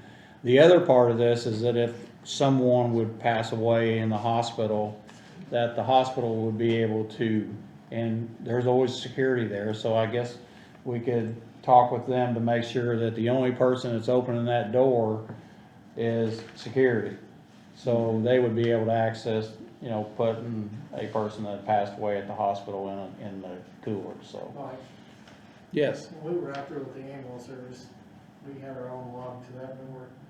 But with us being there with the ambulance service, we could put a camera up from our spot, and because we have direct view of that door. We have eyes on site, and we have poles to put it up, just to make sure that camera sees that. Yeah. It was out there shared, we had 2 rooms across the hall, and we put our own locks on them, and not even hospital maintenance had to them. Well, I haven't had that conversation with them, but I venture to say they would want access in case something happened. but I don't think they're going to be opening that door and walking in free willy, so. No. Do you have something? I do, he brings up a very good point, if we use that body, if we use that room for our bodies, and we're trying to preserve it for CODA, then CODA that may be a place that they would go and harvest cornmeals and things like that. So it's a very good point, it may be just something to think about. That's something I haven't thought about, but I would have assumed that if, and I don't know, we got a friend of ours she works for a donor, but I don't know if they would do that in that room, or if they would take them to another room. I don't know. I know there are some things that they could do there, maybe we would make it where they wouldn't Yeah. go somewhere else. But that's a very valid point, and even if we have security having the only key, there'd be other people bringing the body in, even if security was with them.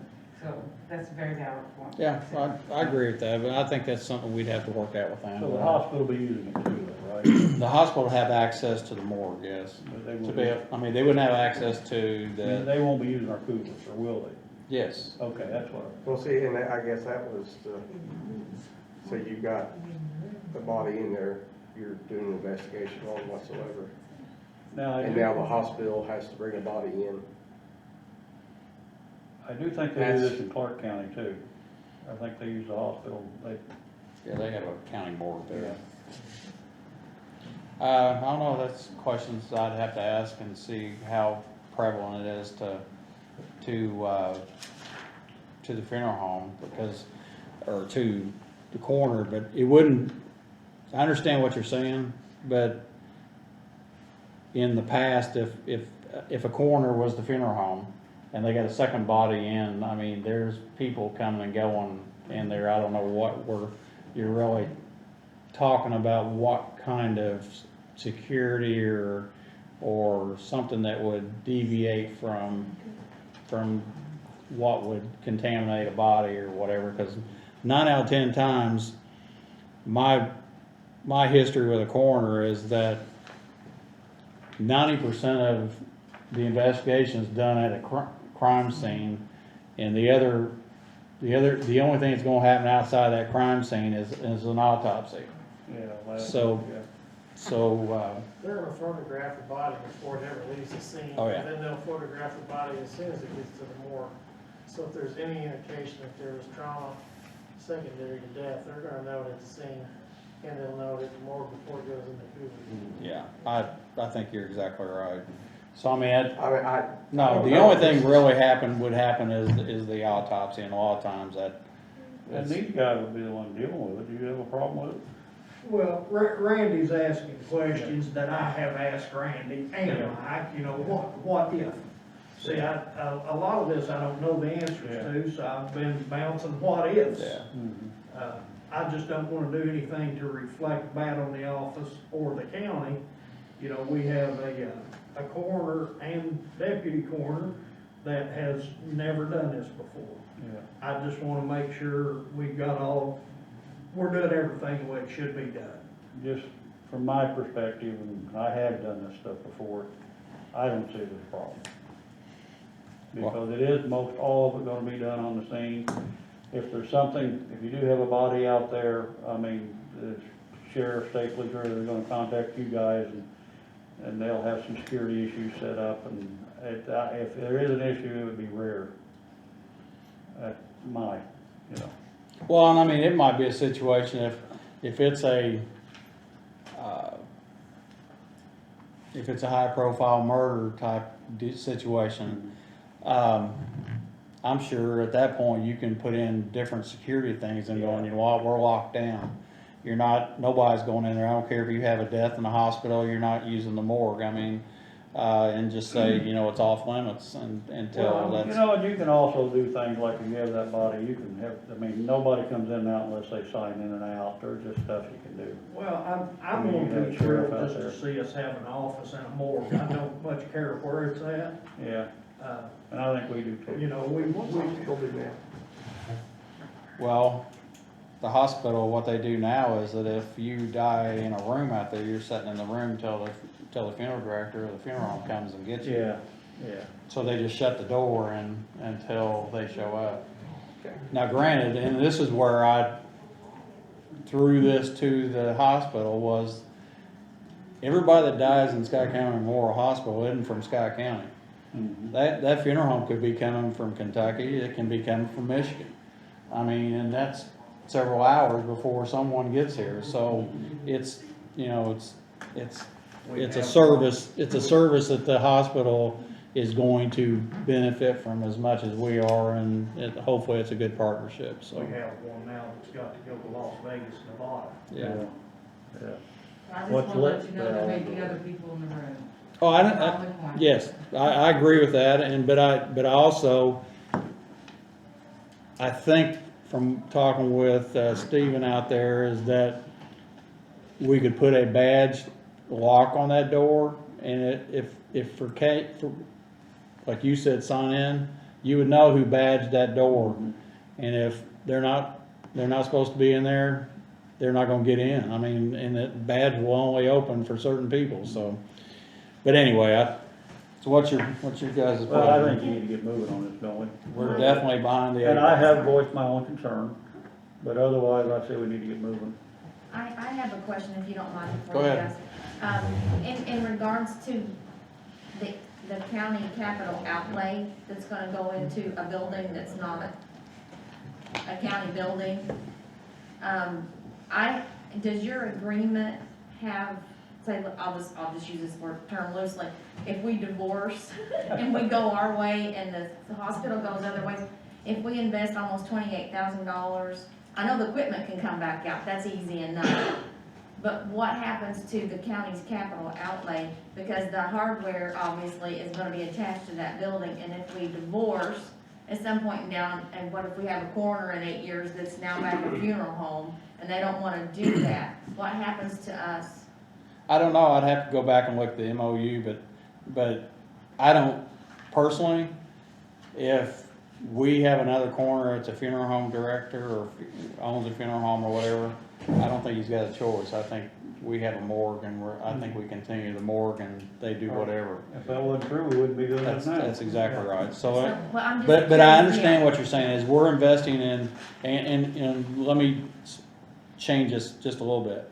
The only fixtures that we're gonna have in this room that's gonna be besides a wall is, you know, the heating and air and a vent fan. And that's technically it. So other than that, we're remodeling a room, putting a couple of sinks and some other stuff. The rest of it's the equipment. So I'd have to look and see if the MOU says, hey, you know, you pay us for anything, or right now they're, you know, it's a lease or rent-free situation we're getting in the first place, so. Right, The and so, and the that's what, cooler's that's not ours, valuable. Oh, yeah, the Yeah, we cooler, could the take the cooler out. Right. cooler will come out. I mean, that's ours to take. That would be the big I item. was just, but that's just a third of Yeah, the cost, you That's- know, and then they're left with, I'm just I would have to- playing the Water State Yeah. Board of Accounts says you invested money into it, and where's your agreement that says this is your investment and you get XYZ amounts of months Well, I guess, exchange for, Yeah. I'm just looking at it from a, let's hammer this down to where State Board of Accounts says, okay, you put taxpayers' dollars into a privately owned, and what are you getting for it? We're So getting- if it's an exchange of, that's great. Yeah, But I I think we need it hammered out. I think we're getting free lease, free rent. Right, and I Mhm. agree, and that's, I think that's fine from that standpoint, I'm just saying, if we had that on a piece of paper that said, you know, you've got unlimited use of such and such in exchange for you, and we allow you to remodel according to your specifications, then I think we're good. I'd have to go back and look, but I think there might have been something in there to I'm state just that. making sure, yeah, Yeah. that we don't get in trouble over So, something from anyway. an auditing standpoint. So John, you're good with making a motion to, I will make the motion that we proceed with this. and to clarify, what we're doing is we're sending this estimate to repair, or not repair, but to remodel 2 rooms at the hospital. We're sending this estimate to the council for approval to find the funds. Randy? I'll make that unanimous, so. Now, I've got a question for you guys regarding the cooler now, that we've settled where it's gonna probably go, but we just don't know when it's gonna go there. We have a confirmation about the morgue equipment, Teresa just got today, and it's saying they're wanting to ship the equipment Friday. Where's your ship to address? I would ship it to the John Jones building, we'll find a spot to set it in. Okay. Cause it's probably 4 by 8 panels that's gonna be bolted together, so. How do you Had install no, these yeah, things? had Do no they- idea are what. they- Are they supposed to install this? Latco will install it. Okay. Actually, yeah, Latco's gonna install it, so, I mean, Okay. So have them took it to the John Jones building. that's what I do, and then if somebody needs to be out there to open a door so they can just set it inside, 'cause I'm sure there's a damn space there that we can set it on the floor there for a few days. Forklift or anything here? I'd venture to say if it's coming by a truck, they'll either have a lift on their truck or, I don't know, I mean, that's, I have no idea what this stuff looks like, so. yeah, pallet jack, they'll have to be able to set it someplace. It'll come just like, Jerry's did, it'll be on probably 4 pallets, one guy can pick one of the pallets up. Okay. Yeah, they're not heavy. Well, we've talked, it's important, I think, to get you guys off to a good start, and that's been kind of a little. Well, I had asked Mike about Mhm. why are we not putting it at the John Jones building? Well, y'all know more about that building than I do, you know, future plans, what have you not. Yeah. I think it'll be good to get it anywhere. Well, we've hashed this out for 8, 9 months probably, haven't we? Well, we have, and I've been it for 2 or 3 years now, Yeah, so. you was there for Well, what I was afraid of, John, is if you're working an accident or something, you end up in mud up to here, and you've got to go in there, you're gonna get somebody mad at you at the hospital, and it's gonna happen. Well, I think Actually, you won't, because you're gonna go in a back door, That's what you told me the and other day. you're gonna go this far before you step into your room. Well, see, and I just learned that after I was already asking Randy questions. I can see us buying you guys a sweeper. Well, that's perfectly fine, but you know. I'm kidding, but I mean, you're gonna need something of that nature, yeah. Yeah, anyway. All right, well, I guess we got a motion to send it to the council, for approval, and I know they already know about it, so, and you're gonna advertise that, so we can be moving down the road, so. Shannon, EMS update, holiday roll request, tuition-free schedule, and SOPs. Update.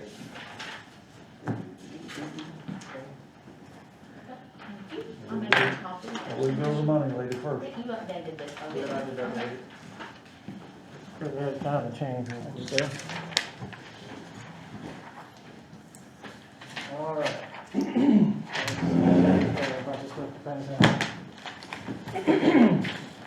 All right, so holiday budget hours, basically what I need to do. I've talked to Tammy about it, we had some people carry over. I'd seen John the other day and explained to him, we had some people carry over holiday hours. There was a hold put on them by the previous director. I didn't know that until November. We unlocked those. One of the guys used a couple of his shifts.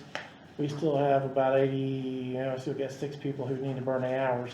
Basically what I'm asking for is a continuance until June 30th, 2021 to have those burned out by, so we don't carry those over any further. So, explain what a holiday budget hours. So holiday budget hours is basically when we work in EMS, if we work the holiday, we get the hours. And that goes into a bank for holiday pay, correct, Tammy? Well, what it is you're allotted actually 3/8 every quarter. So they get a 24-hour shift 4 times a year to use at their department head's approval and their discretion is when they want to take it. And due to just a lot of things, I think this past year, and then whenever you get quarantines and you get some other factors, it kind of stresses your schedule out, and then people don't take their holidays. This rarely happens, but we had, the policy in the handbook right now says that you are allowed to carry any holiday hours forward from one year, calendar year to the next. If you're to use them or you lose them. And we've had several that not use their holiday hours. And so you wanna, if you do allow for that policy, temporary allowance for them to go ahead and use those up, they will still accrue their regular ones for 2021. They just have these additional hours that were not spent in 20 that will move forward. And you'll have to really work hard to get those extra holiday times out. But So, I think it's kind of a morale thing at this point, because there's just a lot that's been going on. so the procedure basically is gonna state, and I've been working on one, you guys they'll have until December, or June 30th of 2021 to get these burned up. You cannot wait till the last second. You cannot wait until the end of the year to burn them all up in 2 weeks. We have to use them during the year. When you say burn them up, you mean, So we can't carry them until the December, then everybody on the staff uses so you all want them to theirs. use their hours now? Absolutely. And I don't wanna have to wait till the end of the year and somebody says, well, I've got 4 Month shifts off. I need to take off. That's not gonna happen. So basically, like what major corporations do, they actually put a freeze out time. And our freeze out time is gonna be November 20th until December 27th. If they have not used their PTO time off, they are to burn all of their vacation time that they've accrued during that blackout space. So that way I don't have 15 people trying to take off in the middle of December and costing us tons and tons of overtime costs. So that's basically what I'm trying to do, and that's what our SOP is gonna state. Just to make sure that everybody uses their time as they're supposed to use that time, and make sure that they get paid accordingly and not shove us into a major overtime. Do you need us to do something, or is this something you can just do? I'm just gonna do it. Just let us know. Well, you Yeah. guys actually, since this is the handbook policy. and Right, and I've got multiple of those, so what I was gonna try to do is let you guys know what I wanna do, and I've got 5 more to add. So we can just do it all at once if that's all right with you. If you don't mind, since this is handbook Okay. only, the All right. other is your SOP, which Right. is your internal things. If you don't mind, move on this independently, Okay. because that is a temporary amendment to the handbook policy on EMS holiday use. So this is gonna be a one-time. One-time deal. Pleasure, Randy.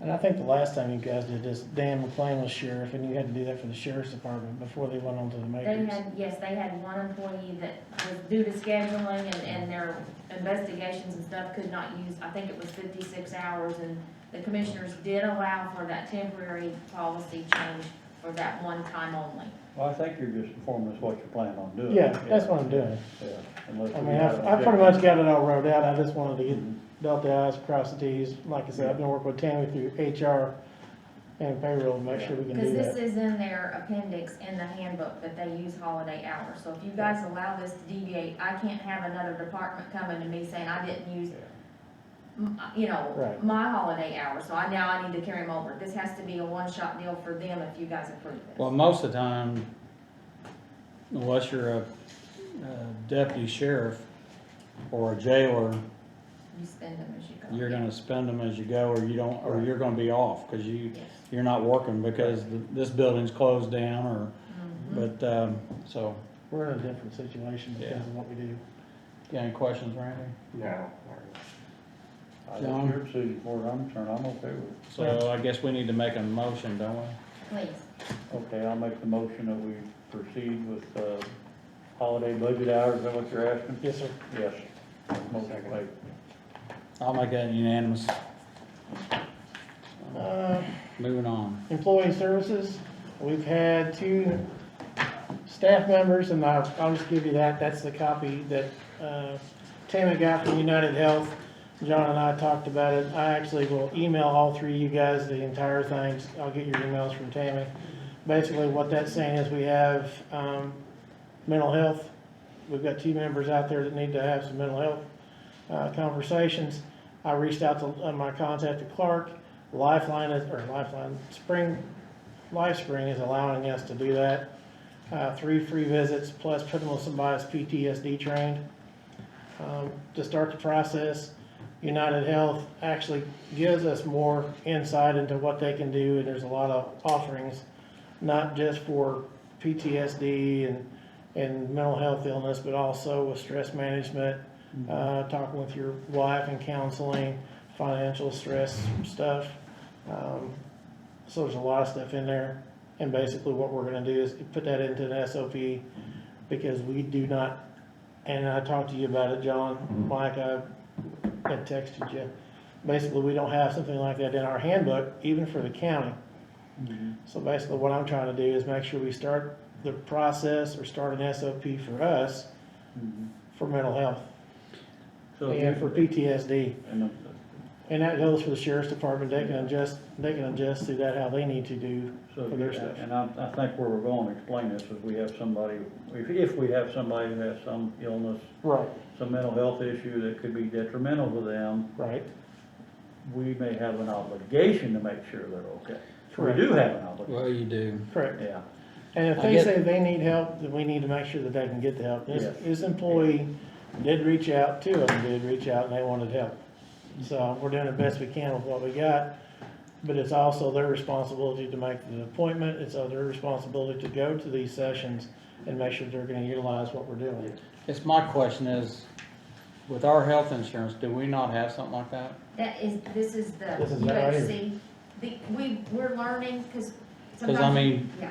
with the Scottsburg Fire Department, we have a program through the city of Scottsburg that, just like what you're talking about, is that And we have 3 visits, up to 3 visits to, and Yeah. it can go into more, and it Right. rolls into a different program if that's the case, And so. there's 6 different programs that our insurance allows us to use, not only just for mental health, but financial.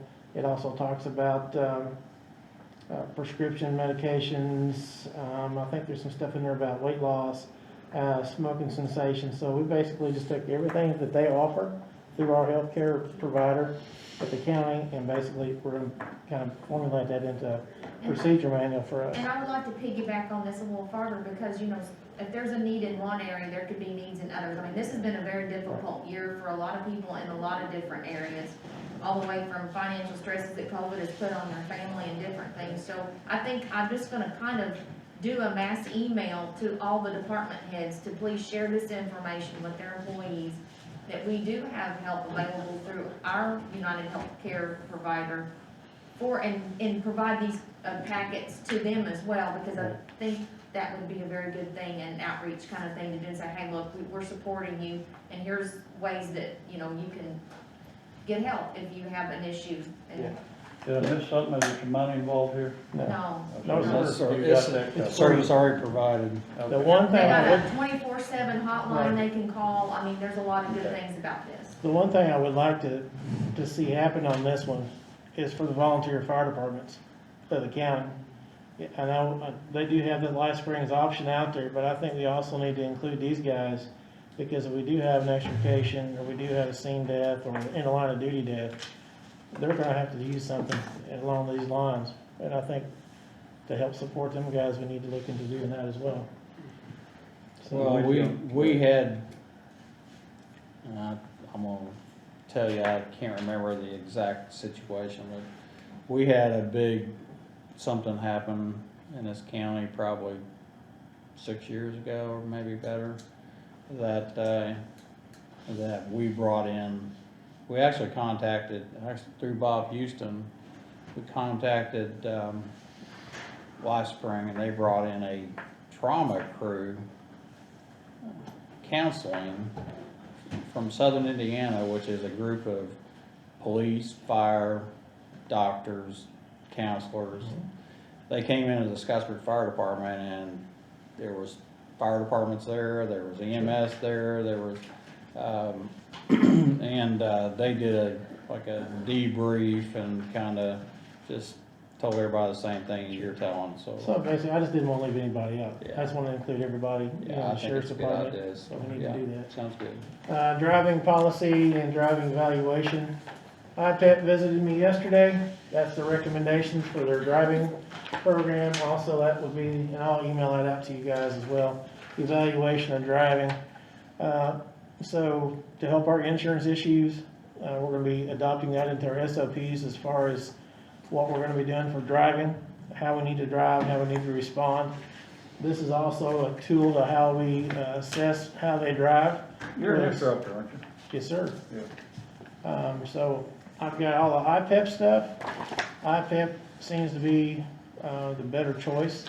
I am a state certified EVOC instructor also through NAMT as well. So we're gonna make a hybrid with their recommendations and pretty much go with what their SOP state and what our IPEP stuff coincides with, because, you know, we were at a deficit, now we're actually into the good area. Tammy can vouch for that. So we want to keep up working with that particular program. Where do you train at? It'd be out here at the house. I mean, do you have any like on the road training? Yeah. Where will you do that? Probably at a high school parking lot. Okay. And making sure that there's no light poles. Yeah. Yeah. And the reason why I say that is because, well, Indianapolis EMS does this at a used car lot. It used to be their car lot, and they actually had a student flip an ambulance and smoke a light pole, so. I remember We definitely are gonna Walmart be- parking lots. Right, we're definitely gonna be void of those. So, basically another thing, received grant information, we've got multiple grants coming in.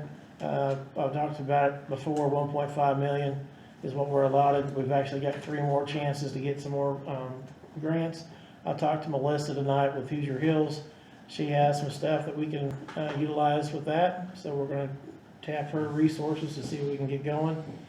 Building issue, we had some electrical issues out the station.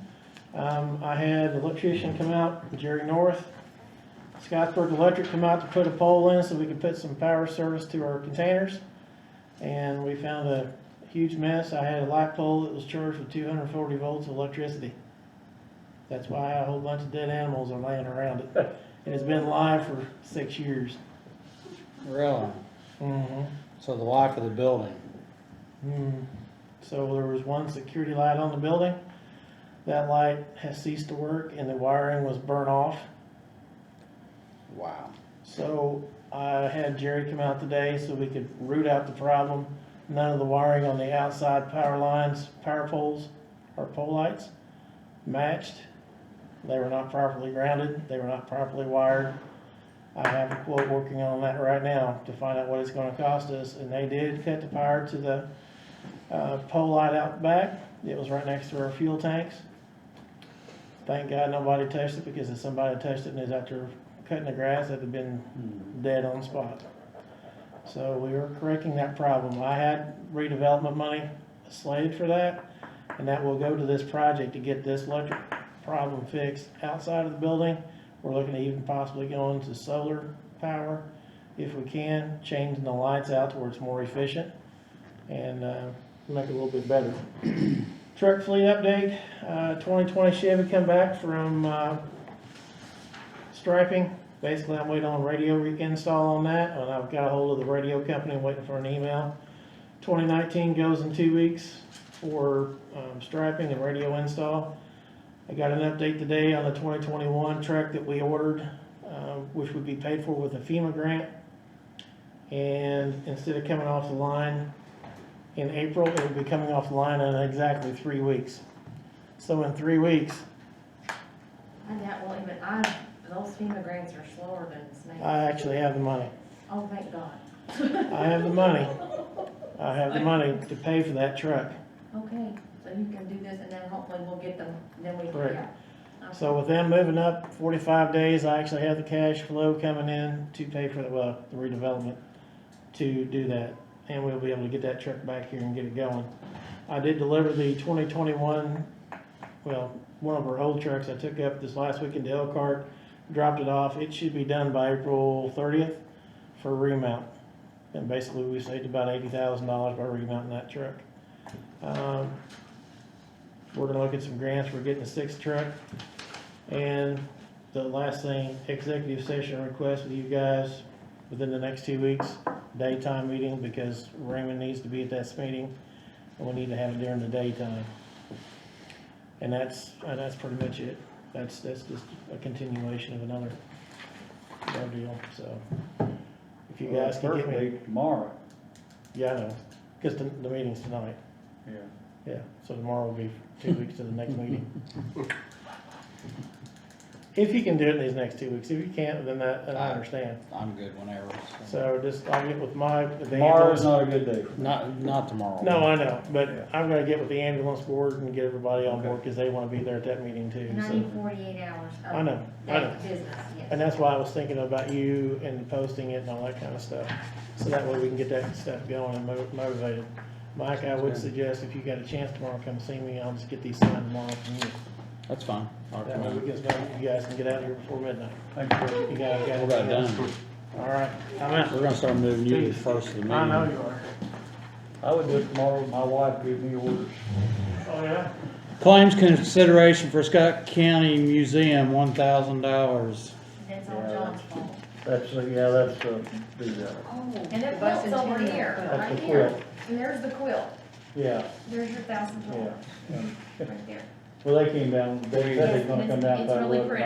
I've It's heard very enough told them where we were gonna go, but they might have had. And they were different- pleased with that. Yeah, good. They were pleased. I need a motion. I make a motion. I'll second. I'll make that unanimous.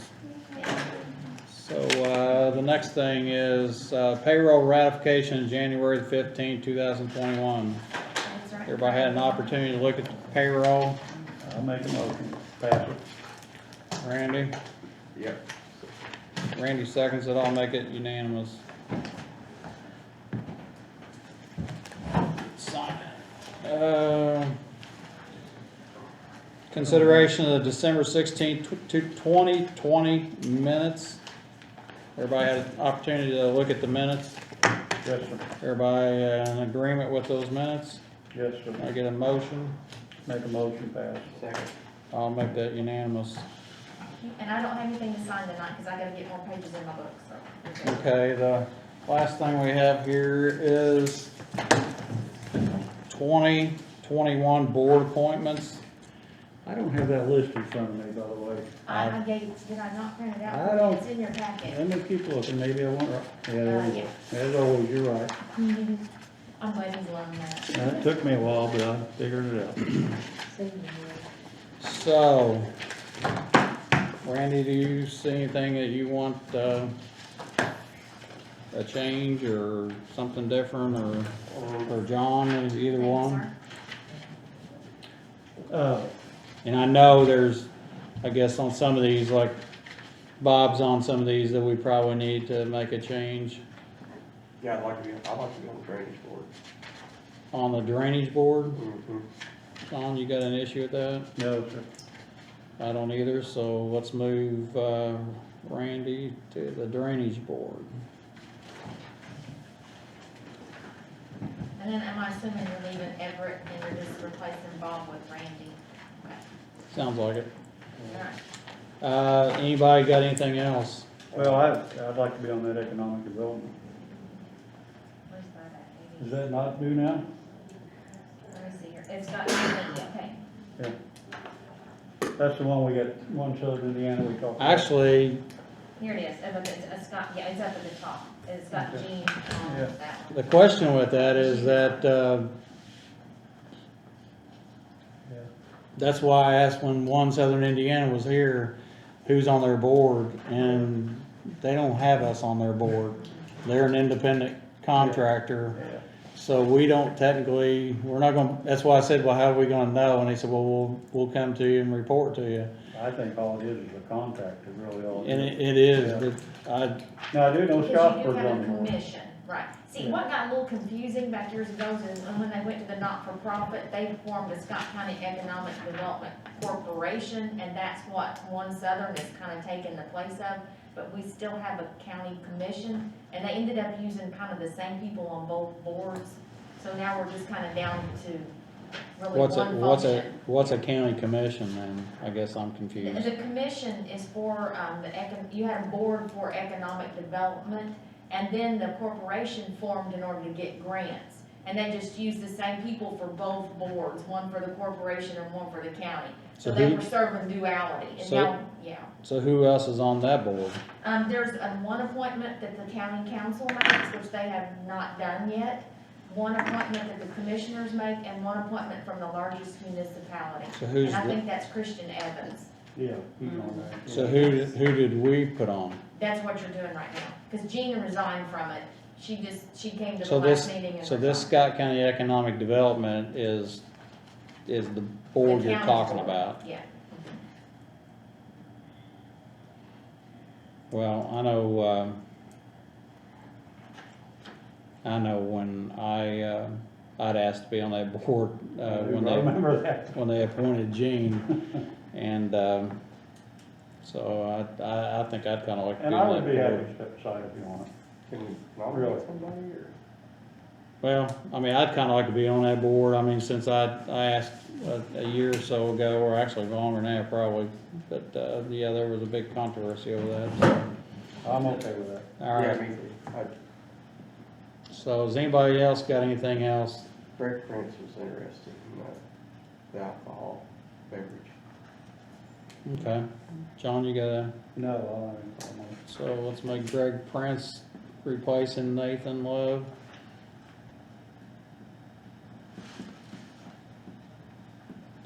There's paperwork for that, Randy, that you have to get, and go to the clerk's office, and that's actually considered a lucrative position by the state too, so you have to be careful with that one, because they can't be serving, I don't know Greg's situation. Oh, I see what you mean. Oh, yeah. It's, because if anybody's on a township board or anything, they can't serve in the alcohol beverage commission.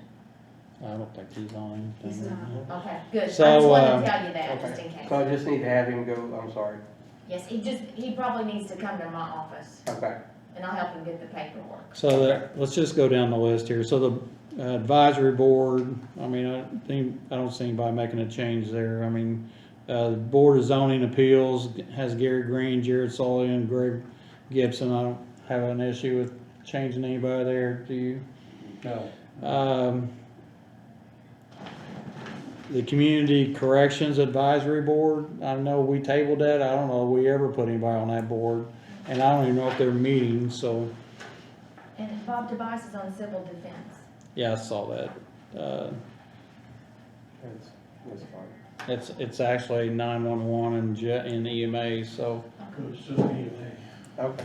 So, Is yeah. that you, Randy? So we'll make Randy, in that one.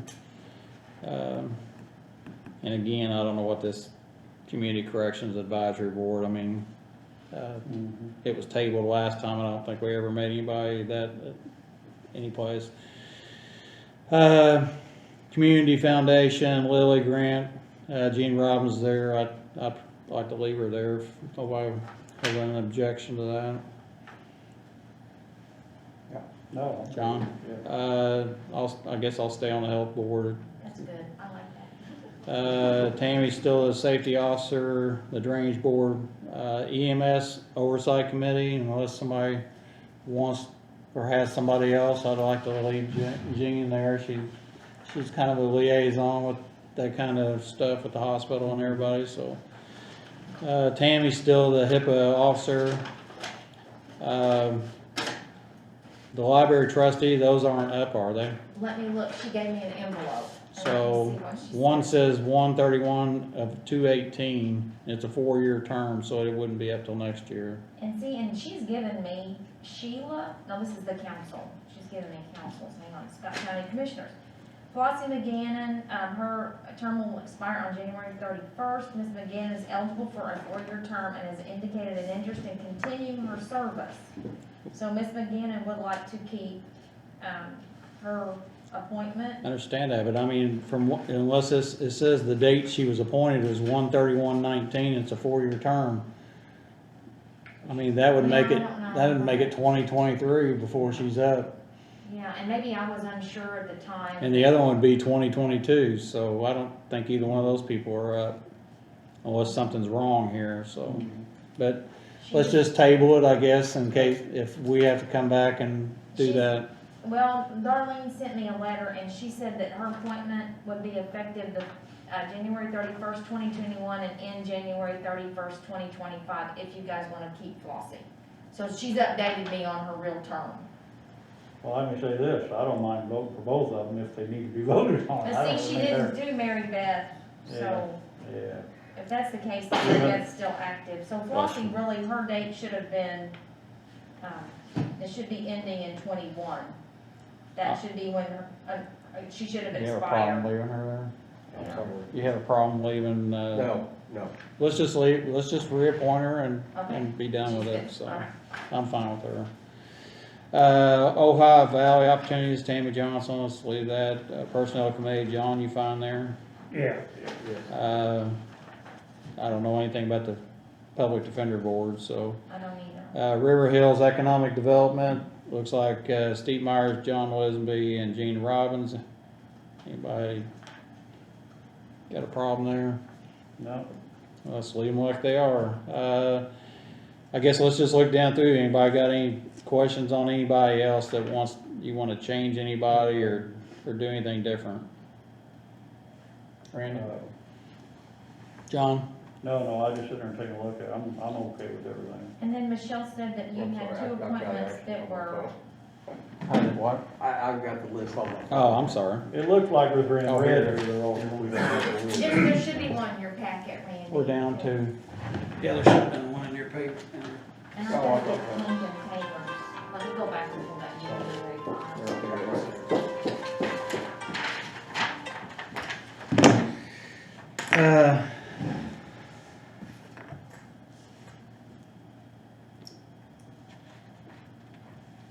So what's anybody's pleasure? You're fine with the rest of them? Yes, yeah. I'm good. I mean, and I'm gonna say this, I mean, there's a lot of times that, bless you again. There's a lot of times that, people are on these boards and a lot of times it's hard finding somebody even, to get on some of these boards, and some of them you have to beg somebody to do it, and some of them never meet, and some of them, there's not ever a situation with, so. And some of these, like I'm sitting there looking at redevelopment, that the council has an appointment on there too, don't they? They got two. Because I see two You guys people got here three. that was on it, not on this list. Well, because the council has two and you have three. Okay, that's what I wanted. Yep. So, I guess if we're all good, the rest of them will I'm good. stay like it is till January of next year. Yeah. So, and I guess forethought, and it's always something that I fail on my part. This sneaks up on you and all of a sudden you start asking, you think, man, I bet somebody else might want to take a position or be involved someplace and you don't get out and ask that question before you come in here, so. So I guess I'm gonna do it, so I encourage anybody that talks to people, I mean, see if somebody's interested in serving on some of these committees, so. Well, now, we're passing for tonight though, aren't we? I mean, it'll. Yes, I'm talking about, in the future. And I wanted to add also that John Crosdale replaced somebody on the health board, but I don't know which one he replaced. Do you know which one that? Wasn't it, Matt Carter? That was Jean. You Yeah. guys replaced Okay. that with Jean, but, Who made that appointment? you guys. We did. No, I mean on Crosdale. But Crosdale, I think, did he replace, Dr. Cole? Okay. I think you're right. Okay, that's old news But I mean, that was there. our appointment? Yes. Yeah, Oh, okay. and so Michelle has suggested John Crosdale and Lincoln Taylor remain on the board. Yeah. Okay, Yeah. so change Dr. Cole to John. Okay. Well, I think that's all that's on our agenda. So did you John? guys make your motion to keep those board appointments and make those changes That's as correct. indicated? That's correct.